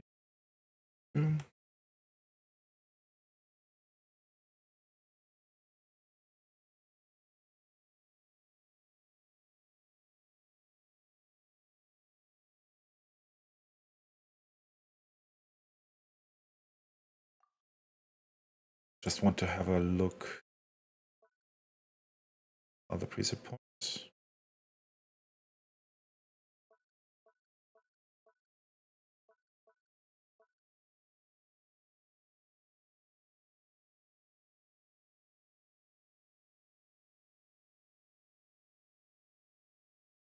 To make debugging a bit easier.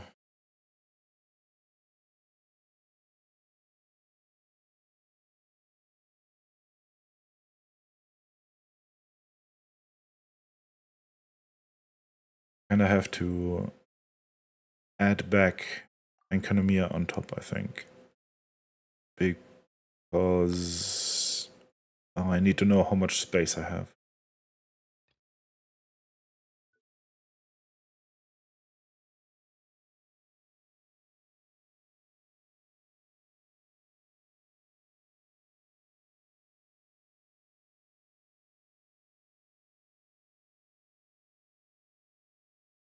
Okay, so very clear, because I think that you're coming from here, Enkanomiya, and you basically want to go over there. As the tower is already here, I will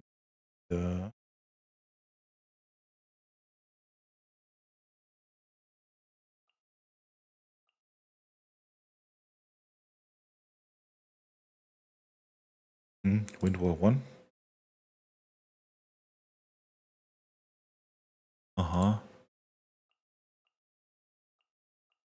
Oh.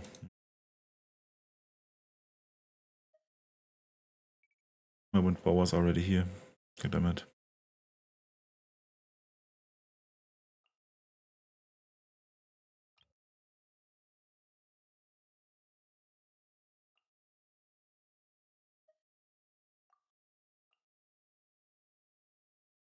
Basically, we want to have a wall that separates people. That's very I might need bigger wind wall.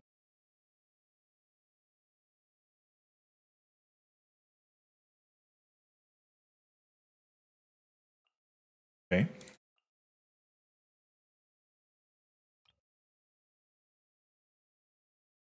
Way bigger.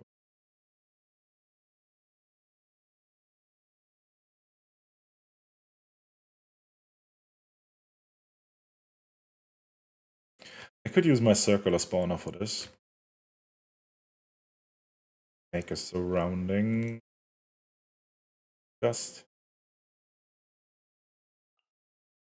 More of an issue is effects here. They don't really scale well with that.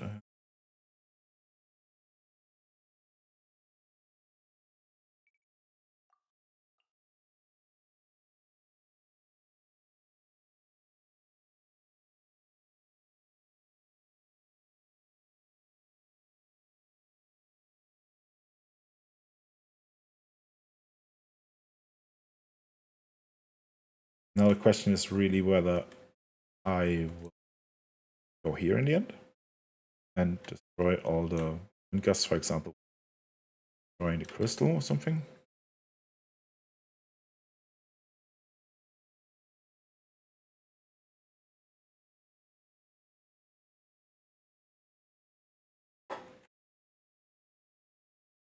But I kind of have to divide it here.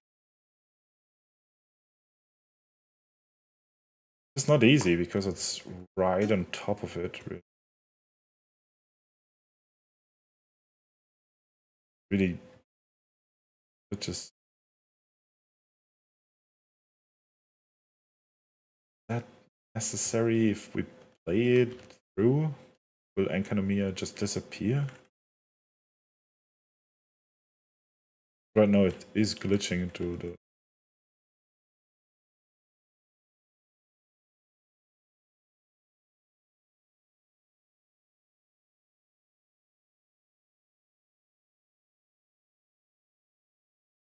Oh. Let me ask quickly.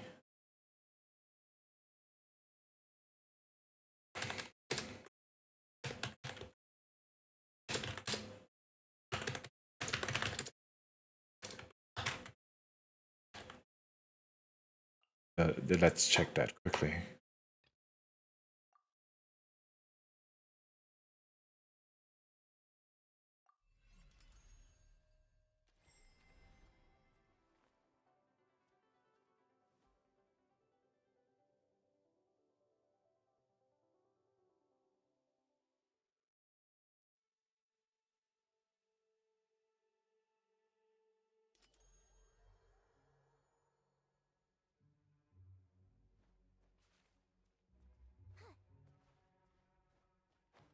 Oh, it's kind of an annoying step each test run. Gonna lie.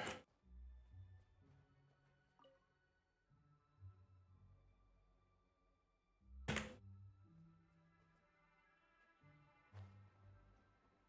you think that Enkanomiya will still be there? No? No. Okay.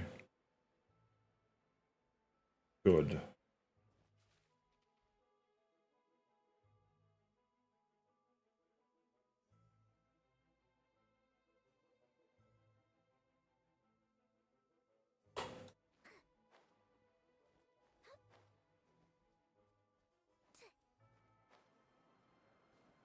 But that really means that I have absolute freedom here.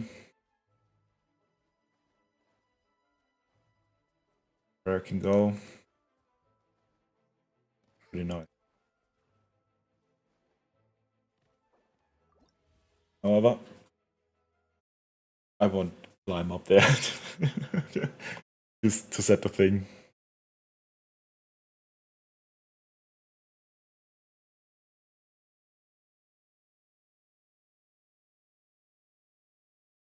You will definitely. Bottle, yeah.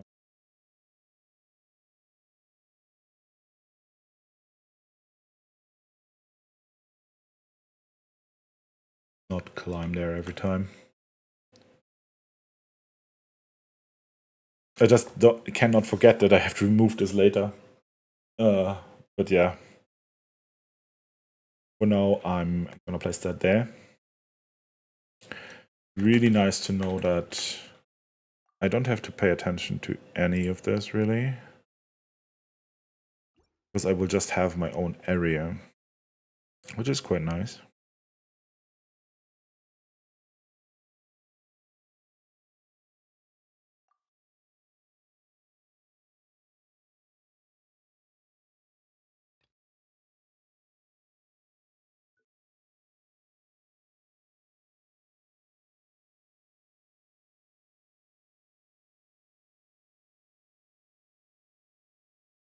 Yeah, it's probably a good idea to make them bigger.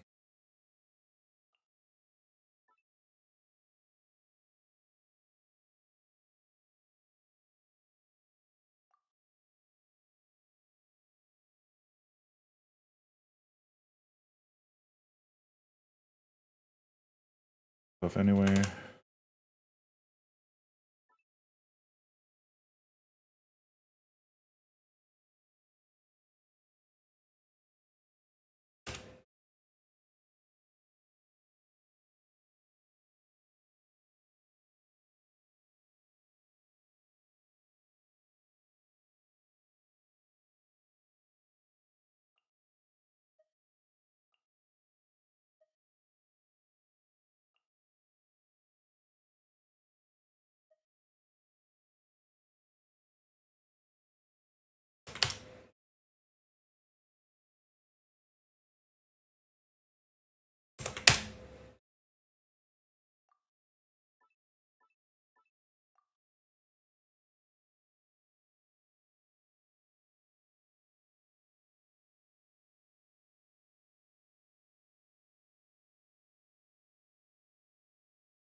I don't think that.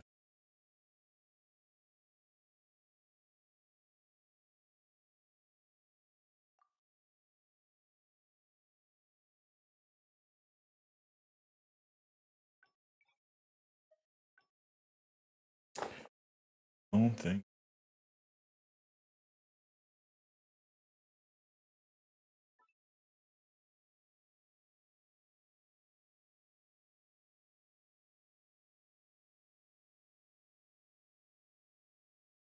How circular is that thing?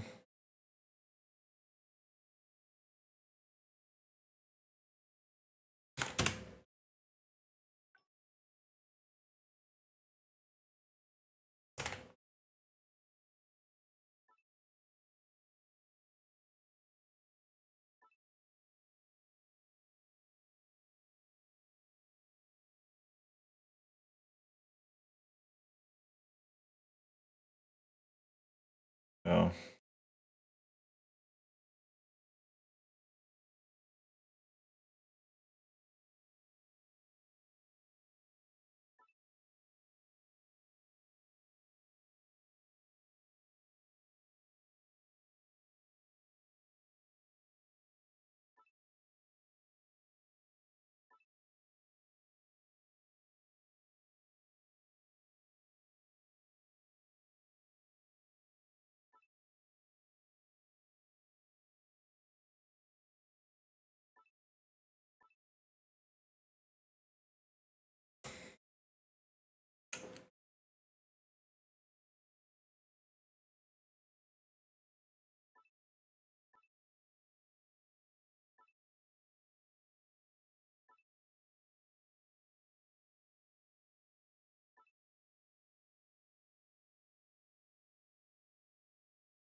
That's not too bad. Maybe.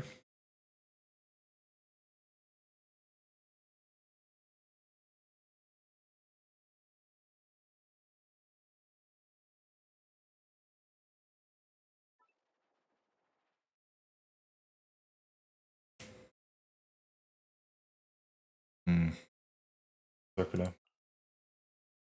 Any circle, nothing. I mean, we can try how it looks in the actual environment.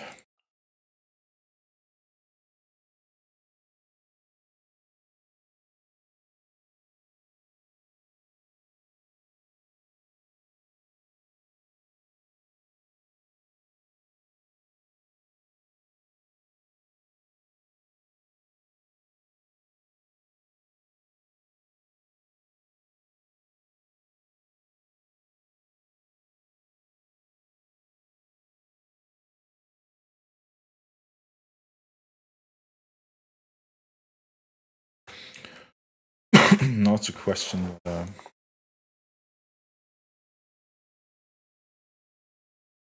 where I want to.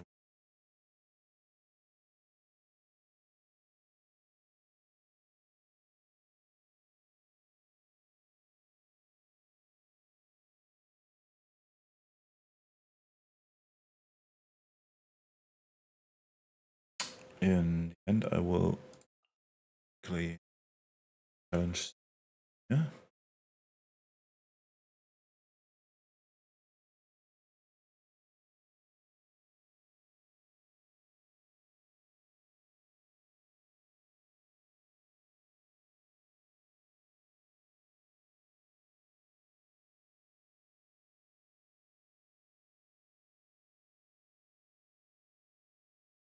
And a crafting bench here.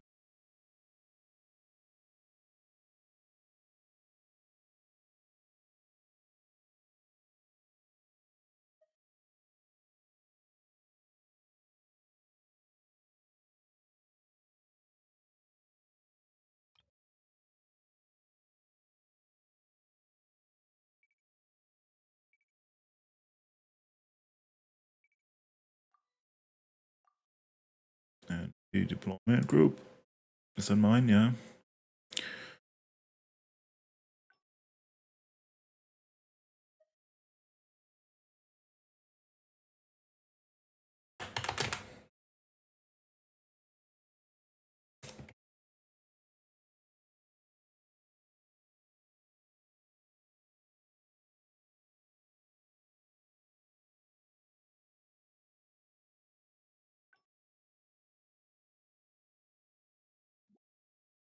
But I think that my particle challenge manager needs one more thing. Because I don't think that this will be only one challenge.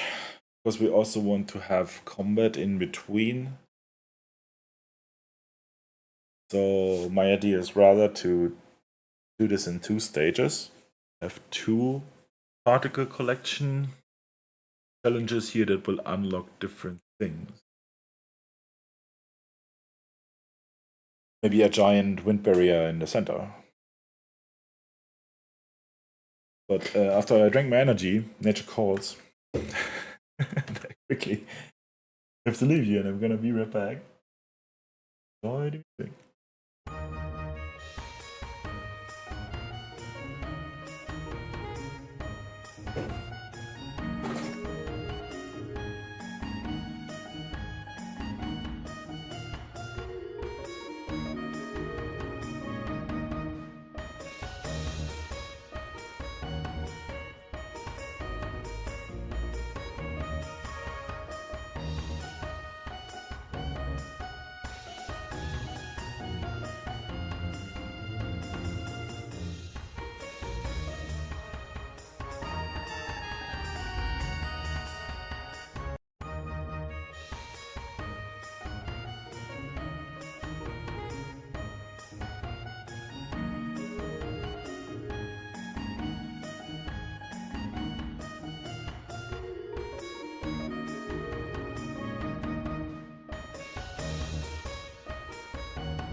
Okay. Okay, guys, I'm back. So, not quite sure yet what we can do. But in theory, I need to add something. Particle challenge.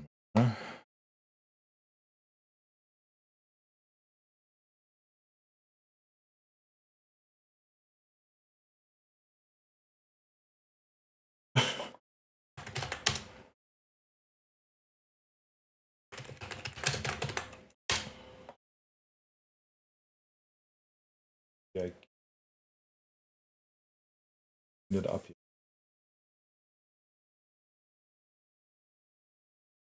Well, however, I do think that I can rearrange that later in a JSON.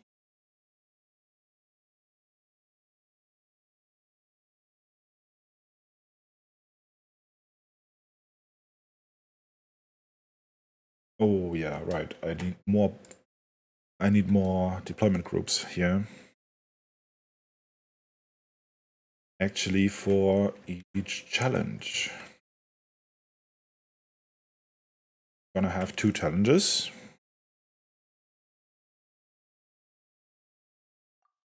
So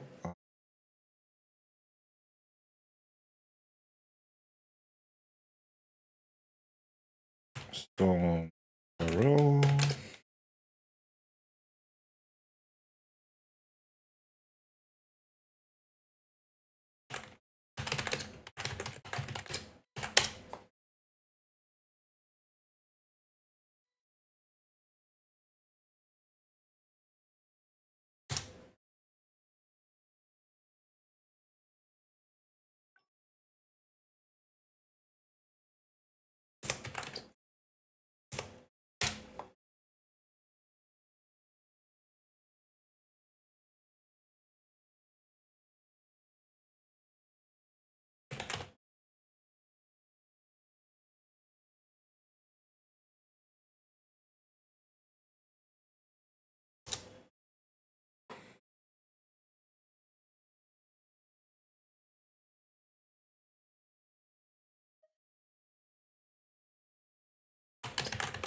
So I need those two challenges, right? Because these will hold the particles that need to be collected.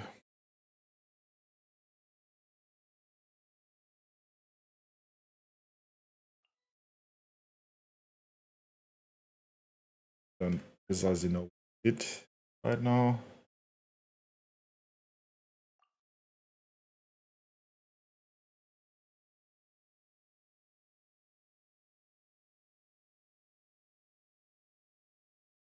I would actually like to have everything in Stormterror here.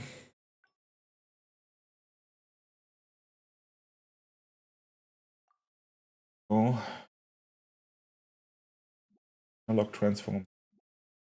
Same. Okay.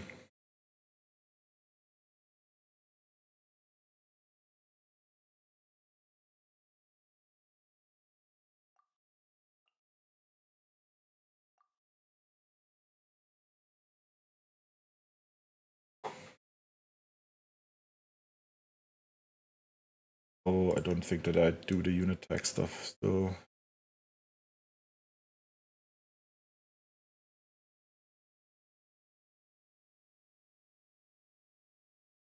Right? Bye.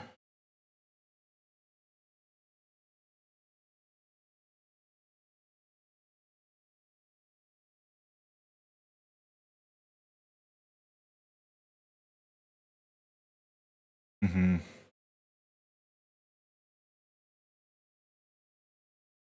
I don't think I need that anymore.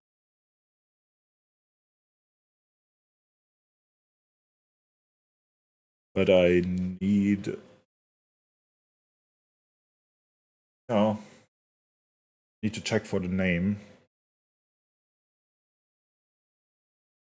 And I also need to supply.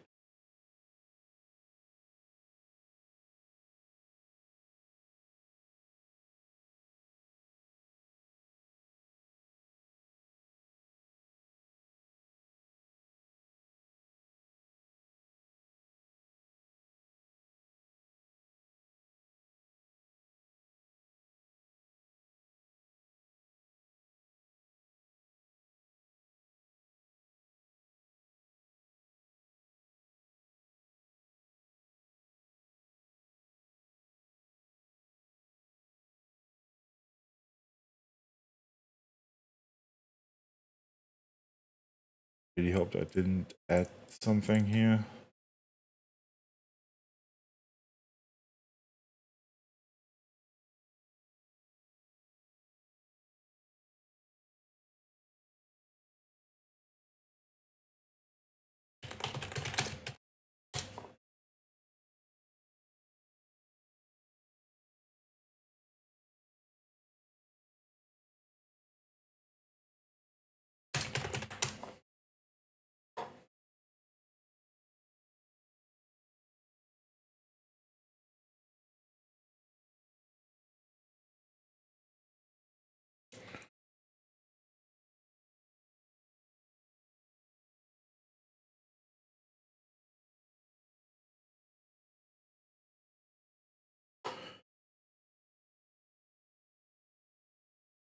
Okay, so where we start this.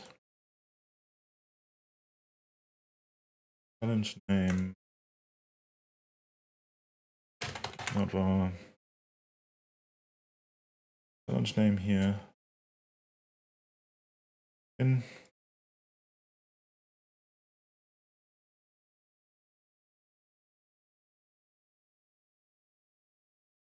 Tail also needs that.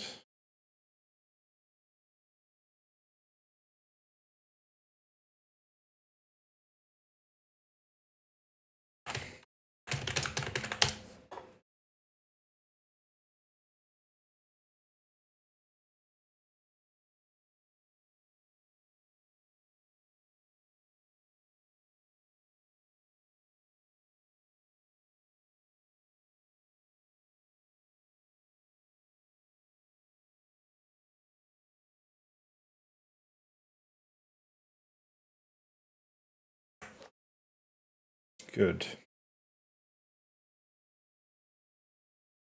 Get sent at least.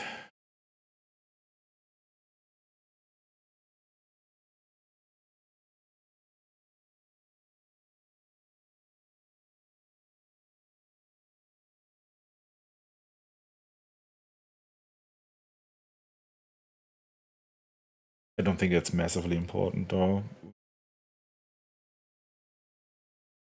For now, I won't even do implement a check, I think. Because it will be linear anyway. Right?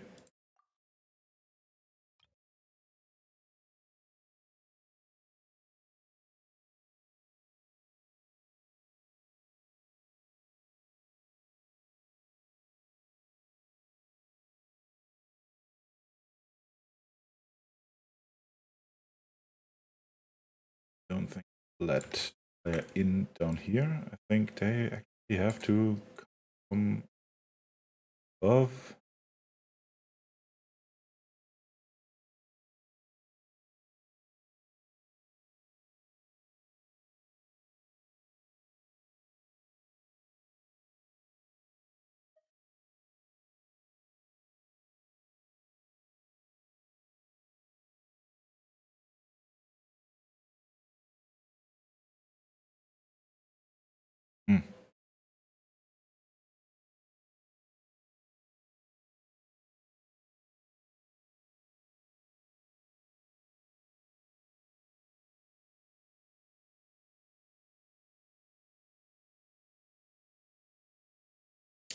Yeah, okay.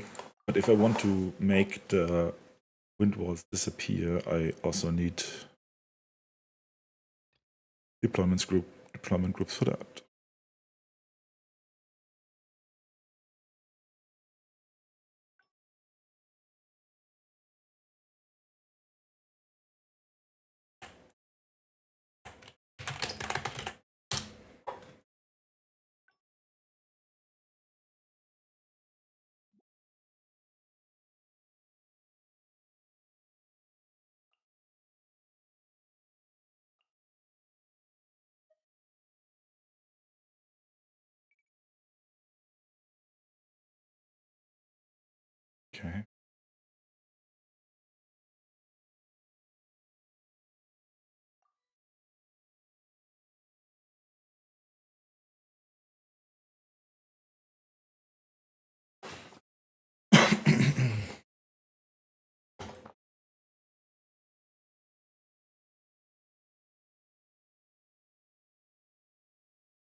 still visible. Player start, no.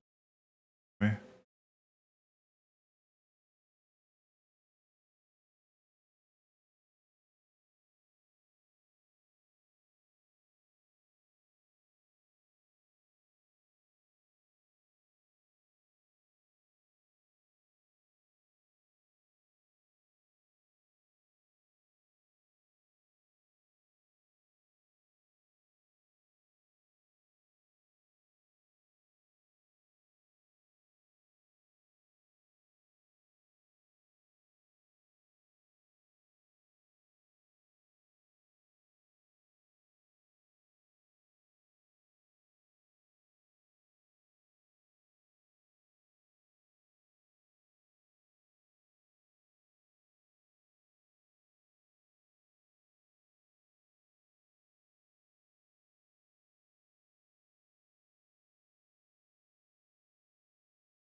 I don't know if they need to be like super size here.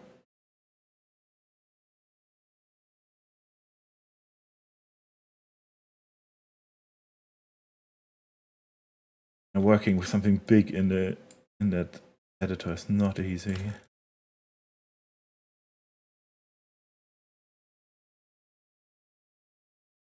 Constantly have to be afraid of destroying something. My favorite is when I have something selected and click somewhere that it will be put there. Choice.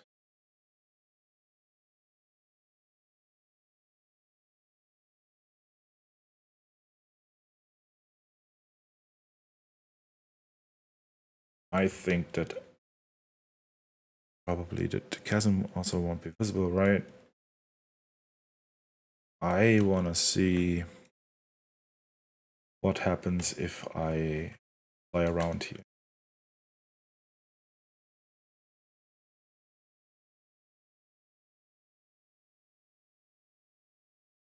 We go around and enter it here and have the next challenge there. Like this.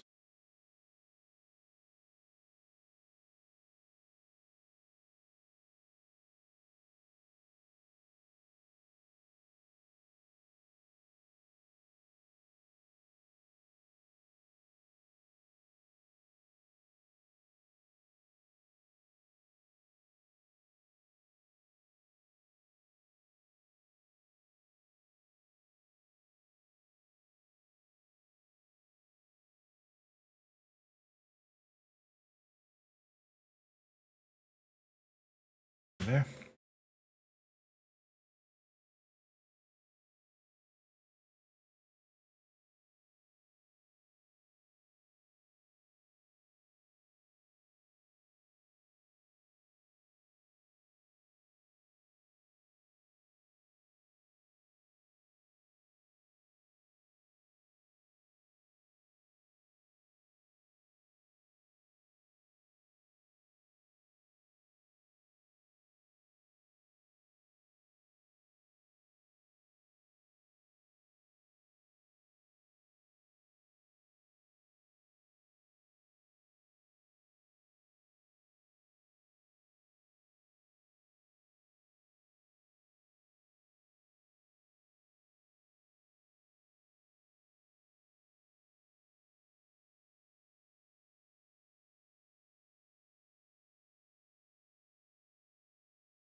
The next I want to have a look at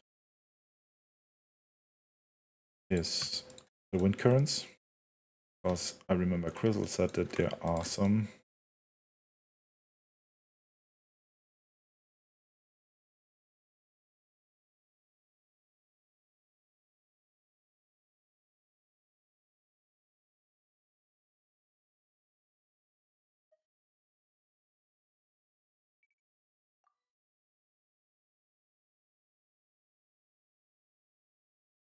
Let me just have a look whether this actually...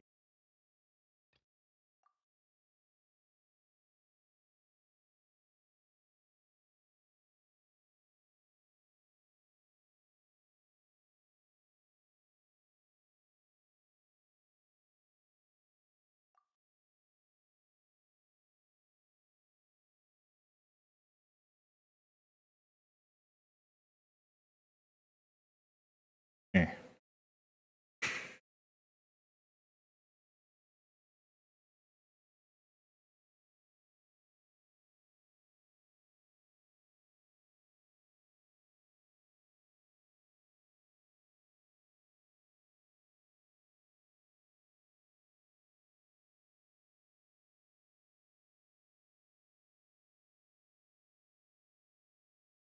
Yeah.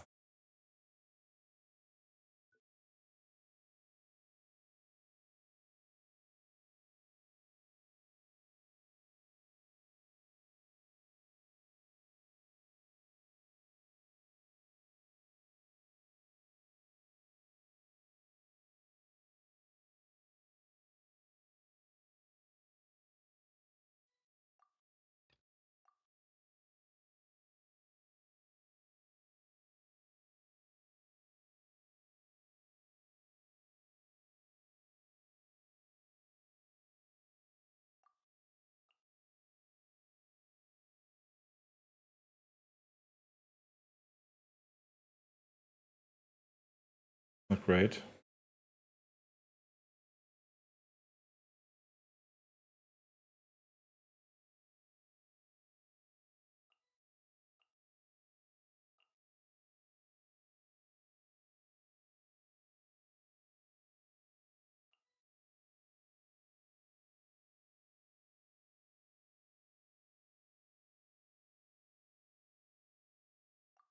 Damn. Exactly. Always afraid of breaking something.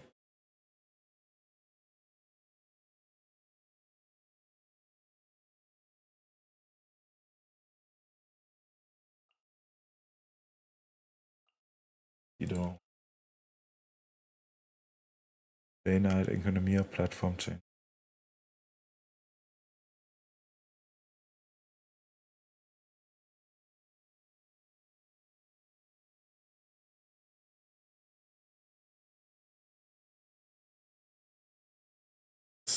That needs to be...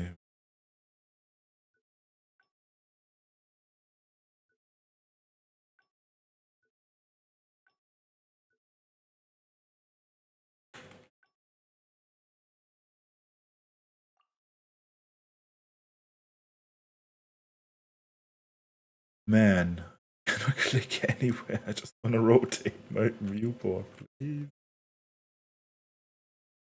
Ah.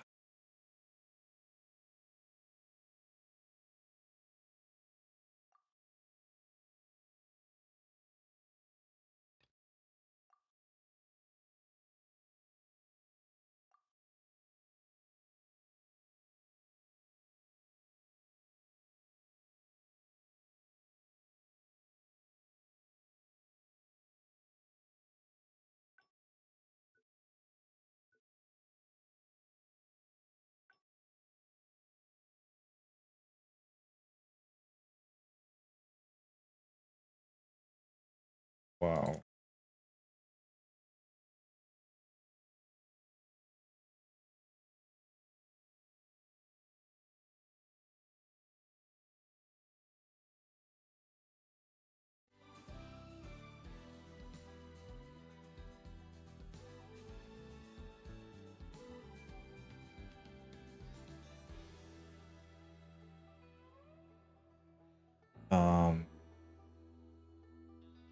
Now that all of these initial...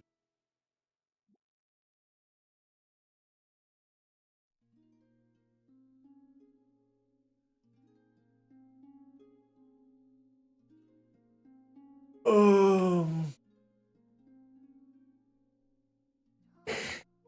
not quite sure how this is wired so that all of our entity deployment groups actually get shown.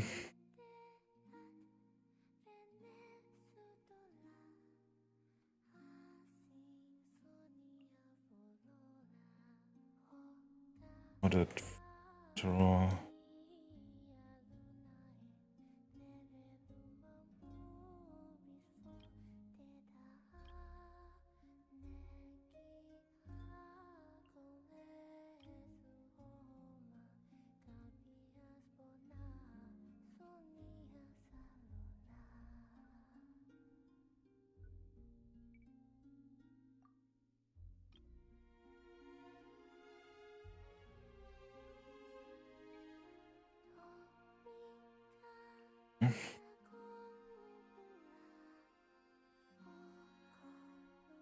Should be have no initial create.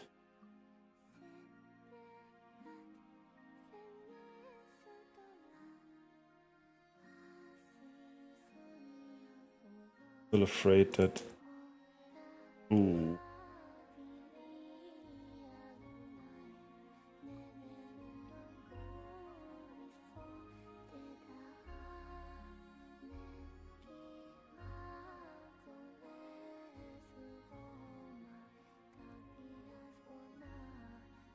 Okay. Yeah, my sandbox crashed.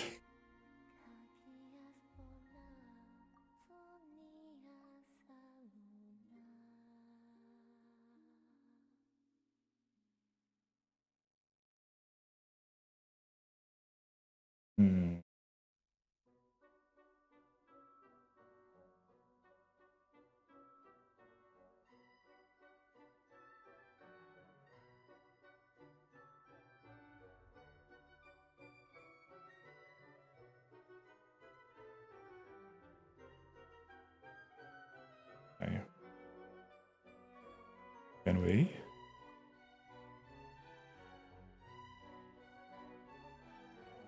Node parameter settings error.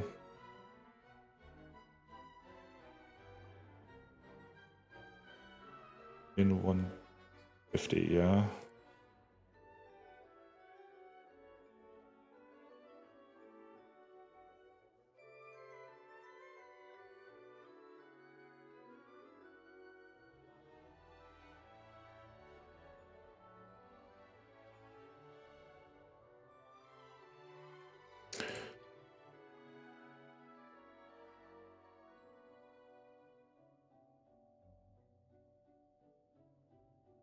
So nice to copy this.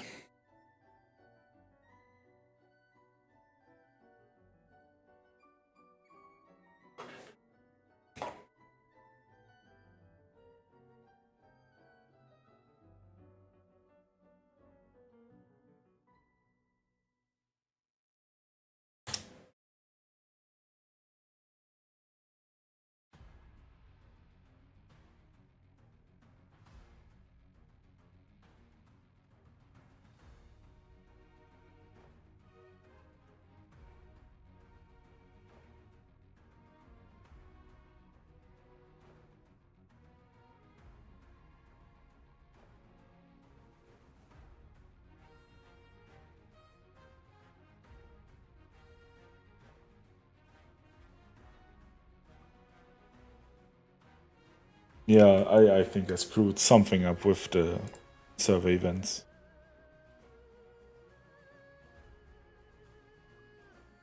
Because I misclicked something, so I'm gonna import it again, I assume.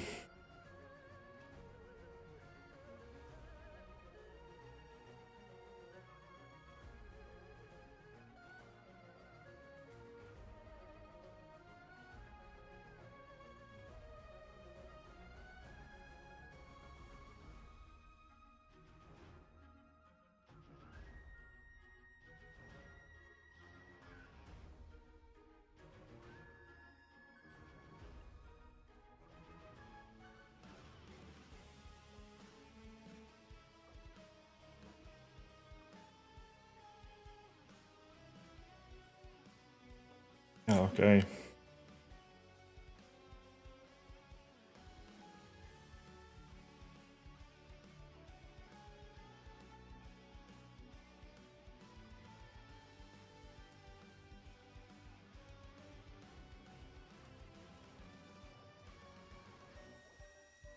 speed.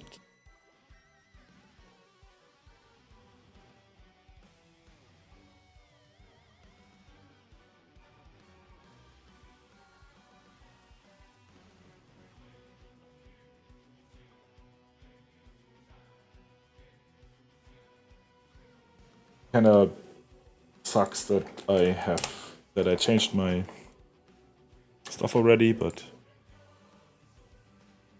you have to be very careful in this editor because there are things that are just irreparable.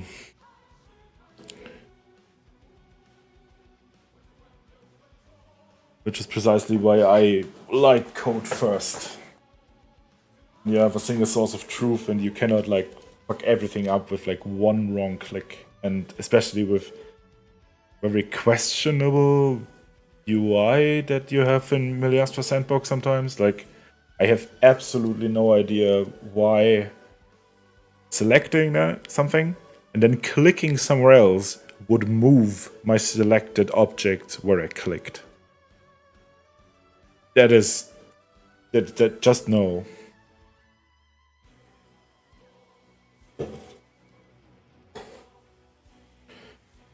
That messed up my building so often. Happens every time.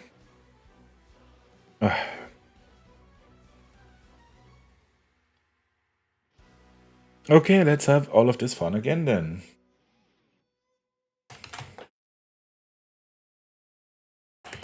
We have stone walls. We have stone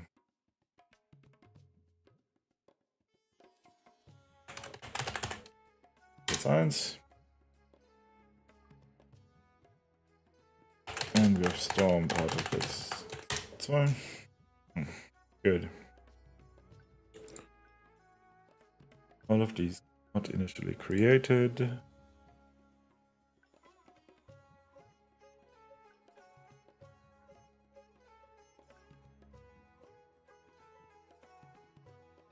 Export. What my in alt tab.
Oh yeah.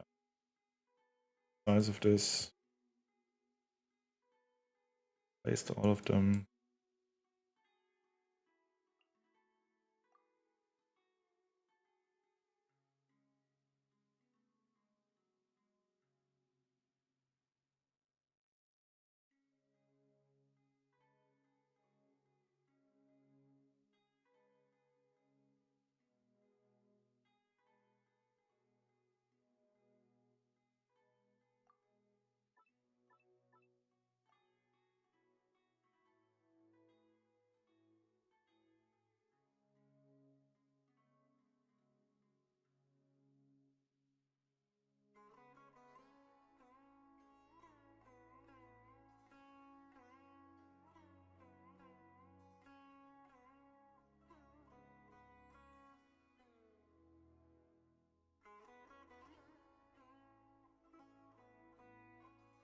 I mean, that's my best effort. Oh.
Subtopic groups, where's Enkanomiya? Okay.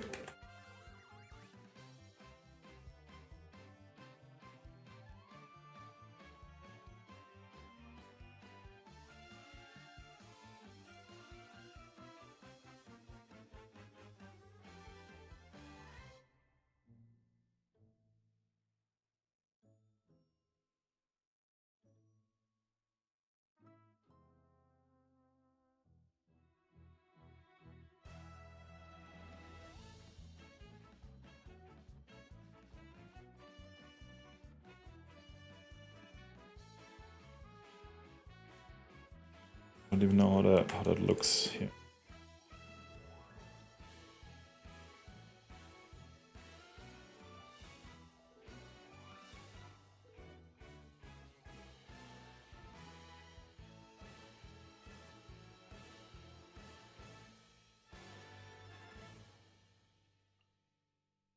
I think that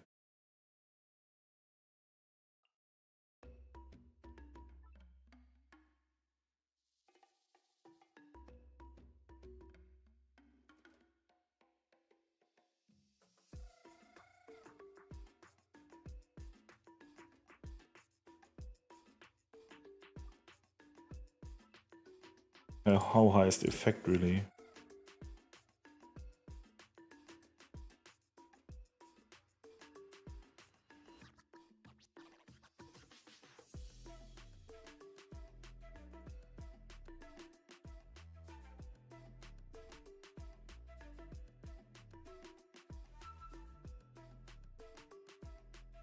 Very high. Getting up doesn't give us anything.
I stack them on top of each other.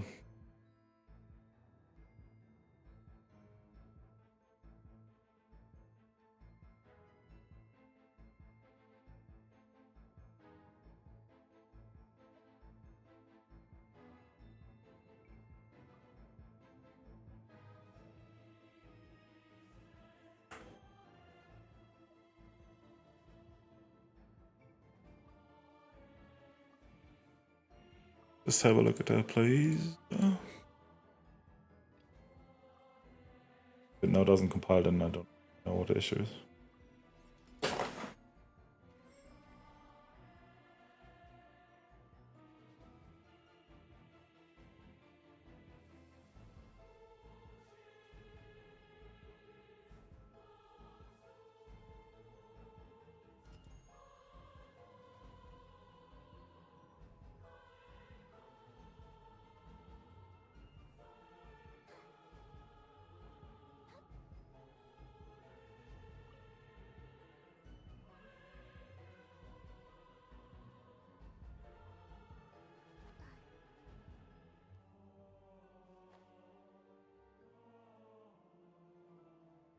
Ay,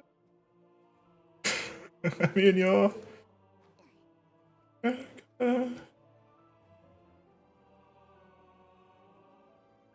Oh, it's virtual. What this is. They hurt?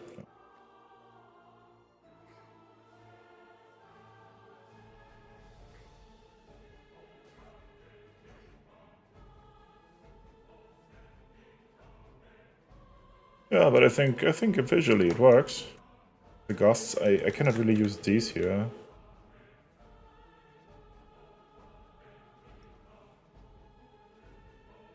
And I definitely need to move down the portal thing.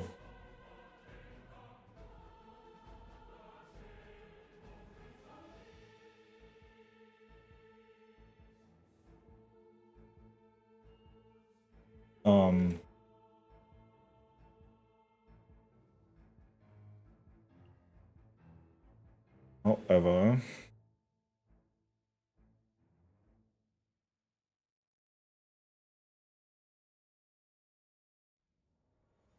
at some point I have to eat something.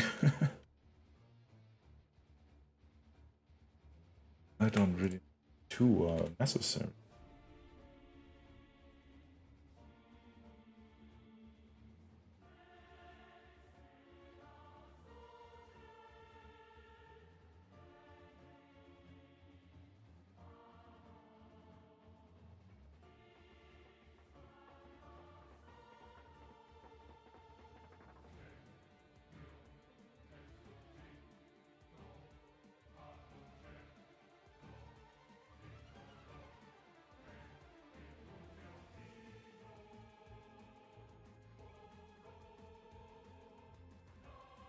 Okay. Stormterror challenge start. We'll plaster that here, yeah. Oh, I don't know if it actually imported my UI. I don't think it did.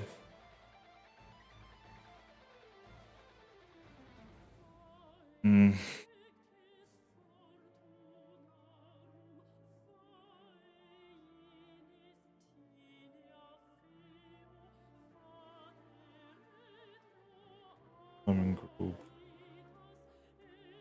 Raw.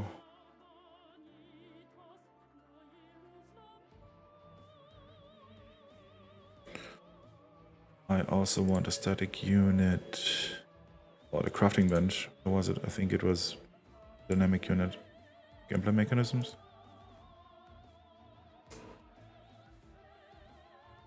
Yeah.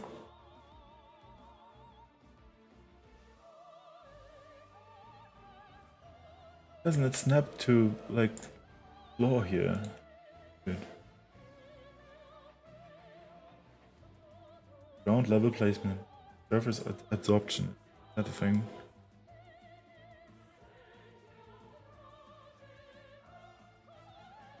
Oh. It just never really works. It would be nice if it snaps to the whatever surface.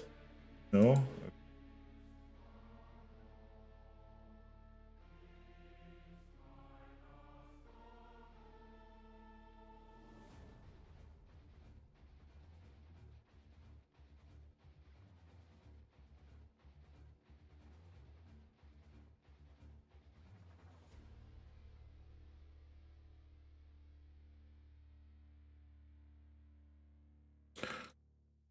And that flower is persistent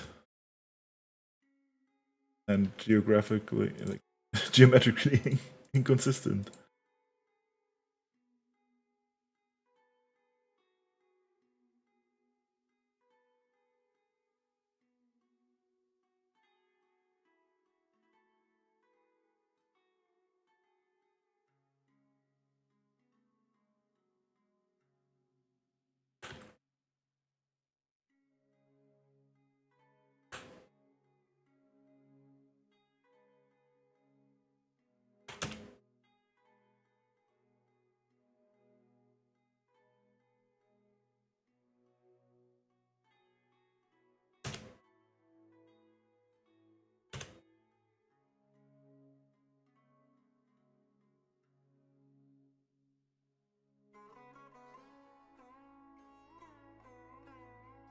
Okay.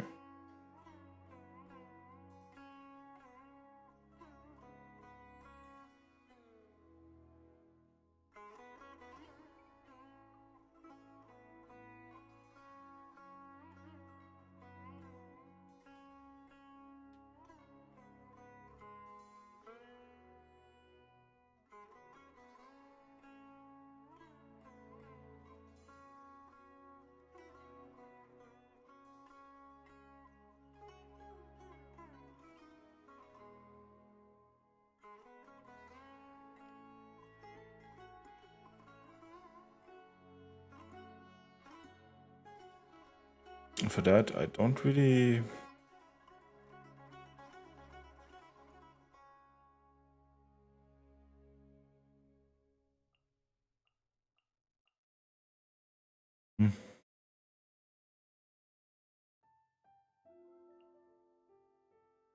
Okay.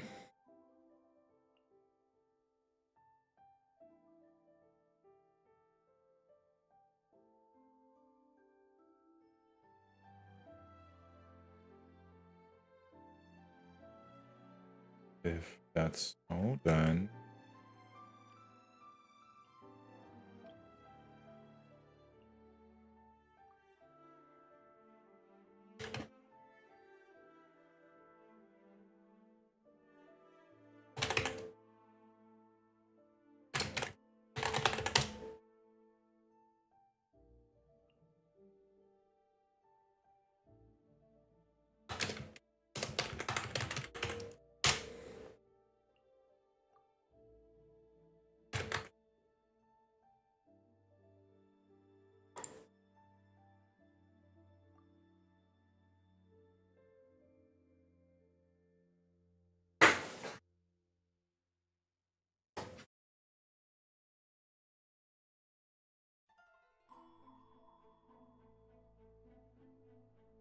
Where is my prefab?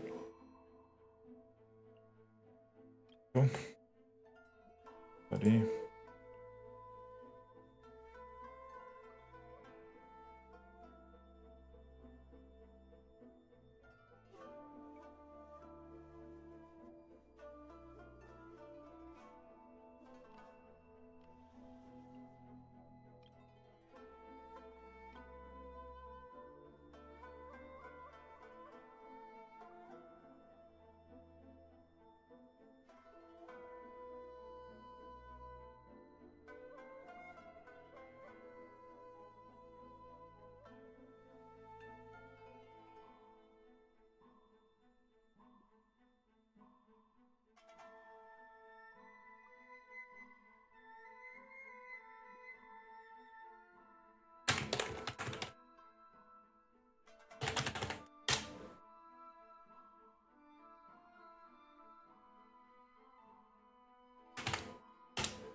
I'm not sure if I want to have the full-blown spawn prefabs and helix thing in here. Probably I won't. I will take a simpler one. I'm gonna clean up like the node grabs that I don't need later anyway. But basically my idea is now...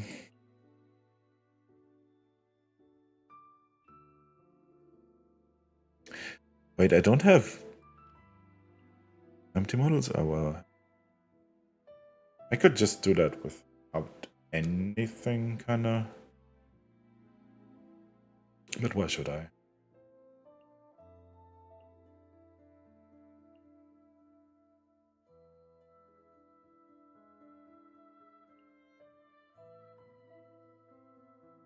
We're already safe, though. Oh.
Maybe I can use the arc one here.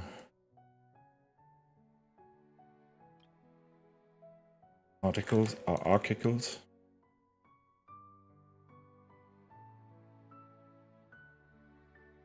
I don't really need to do that though.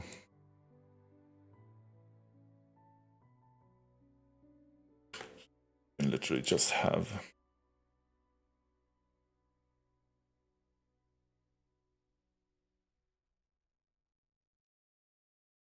particles here.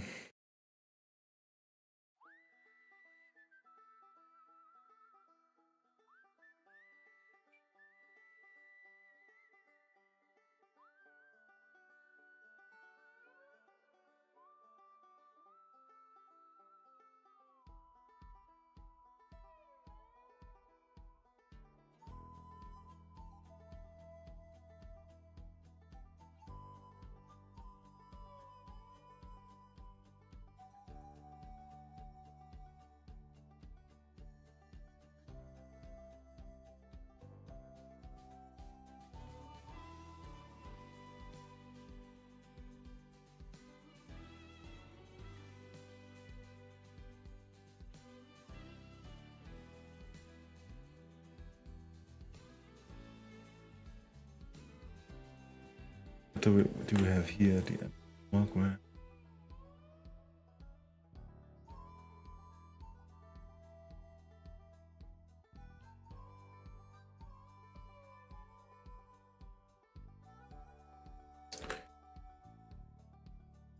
And there's also these ores that I might want to.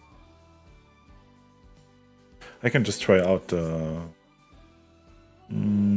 preset objects. Was it?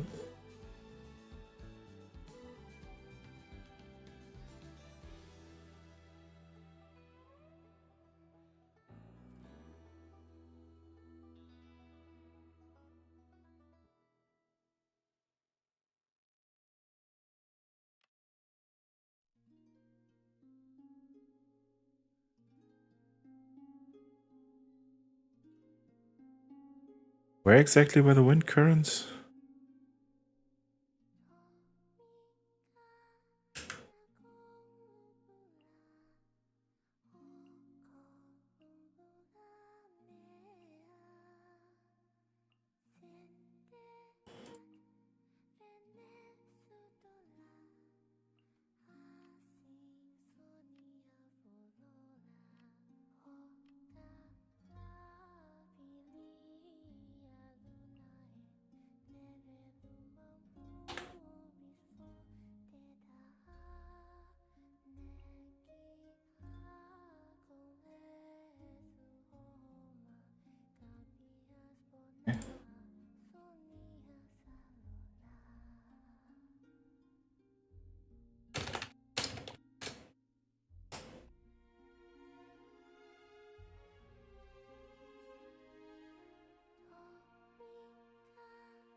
really would like to try out the wind currents.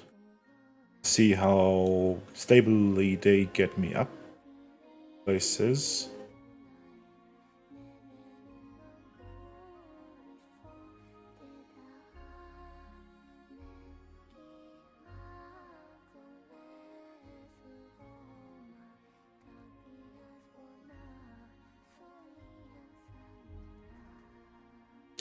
Maybe I would also not allow them to mine the beautiful ores.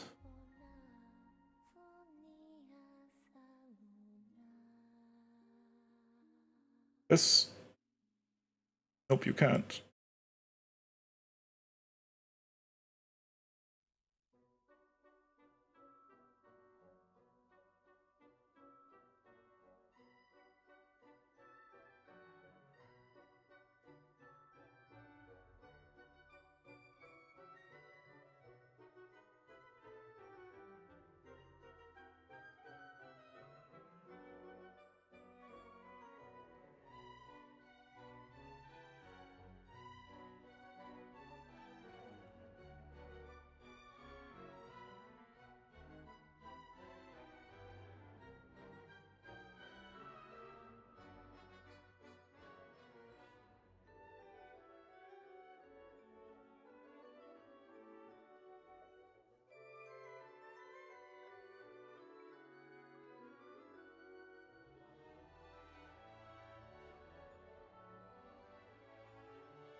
I really hope that these are already in group.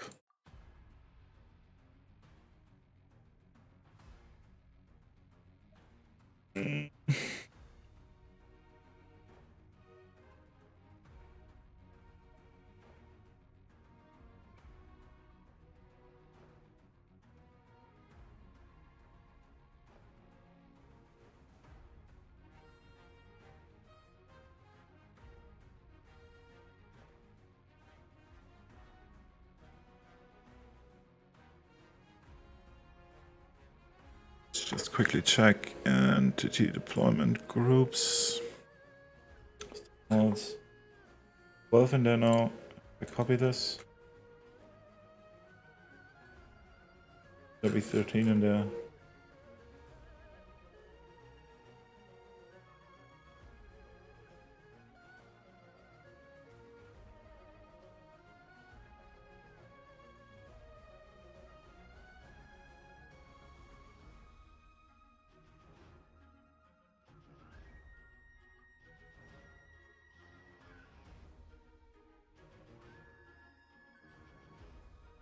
One, 2, 3, 4, 5, 6, 7, 8, 9, 10, 11, 12. Yeah. Go.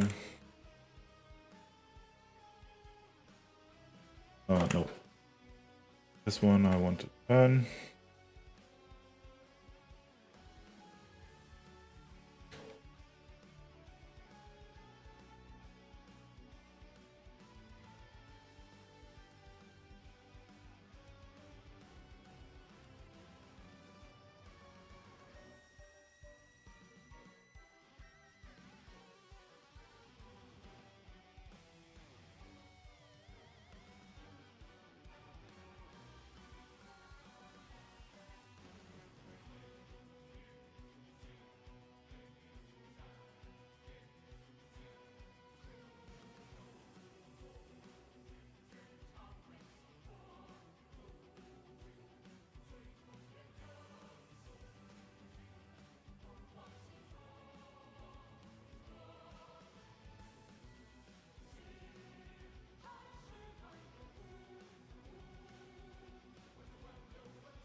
That more.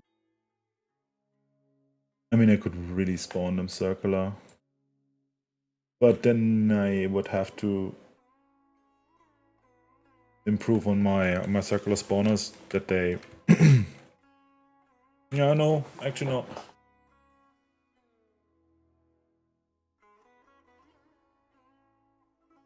I would just need an extra signal.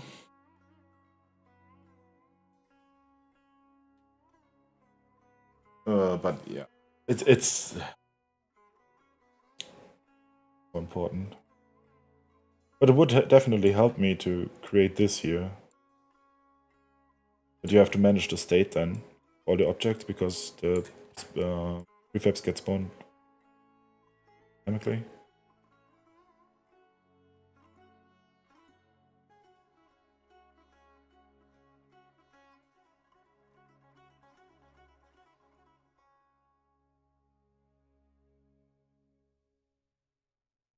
And I kinda...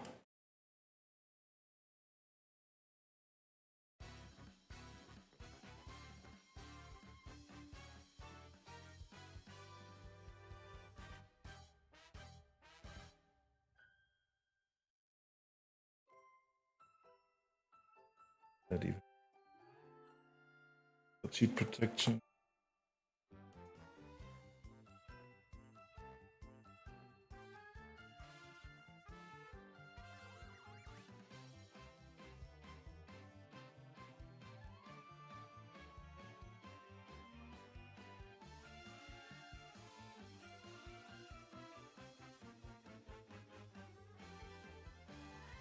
So how many items do we have in the wall now? Really not added.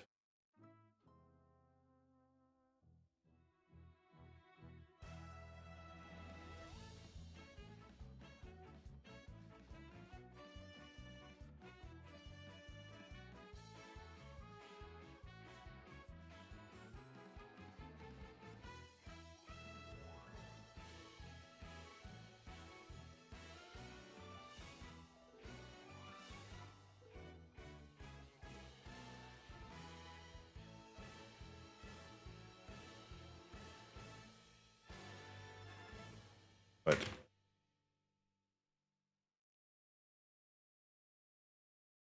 Gate.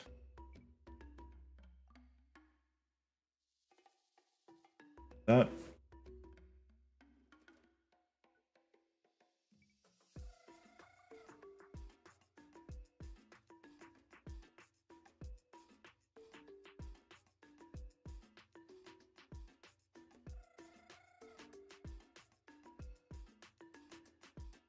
Potentially.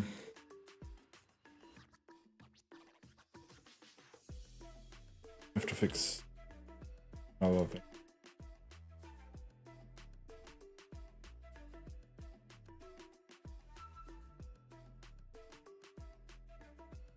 But the idea is to have another challenge here.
So much to theory.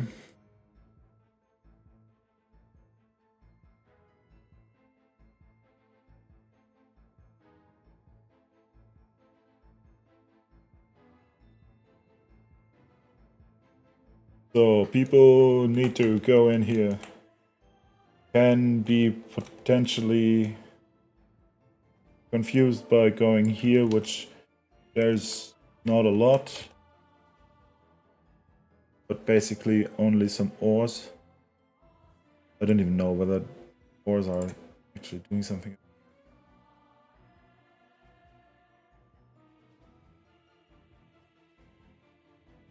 I want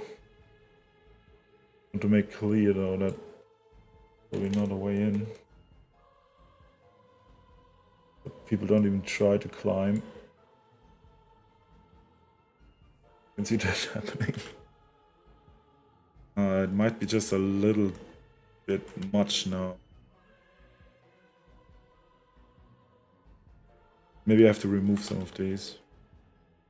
I don't know yet.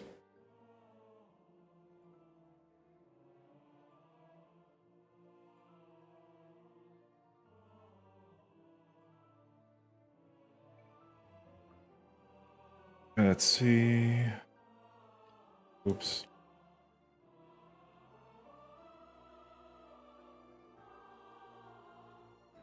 All of them. So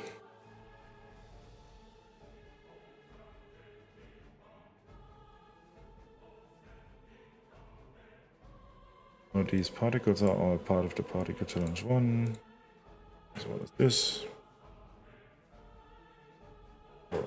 We need it.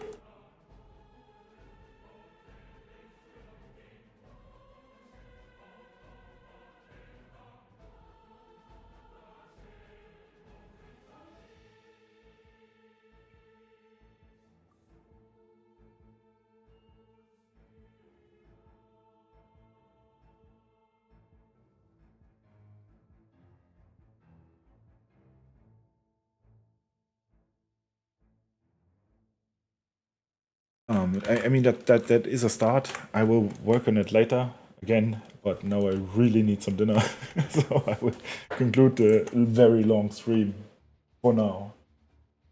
But yeah, see you later. Happy creating.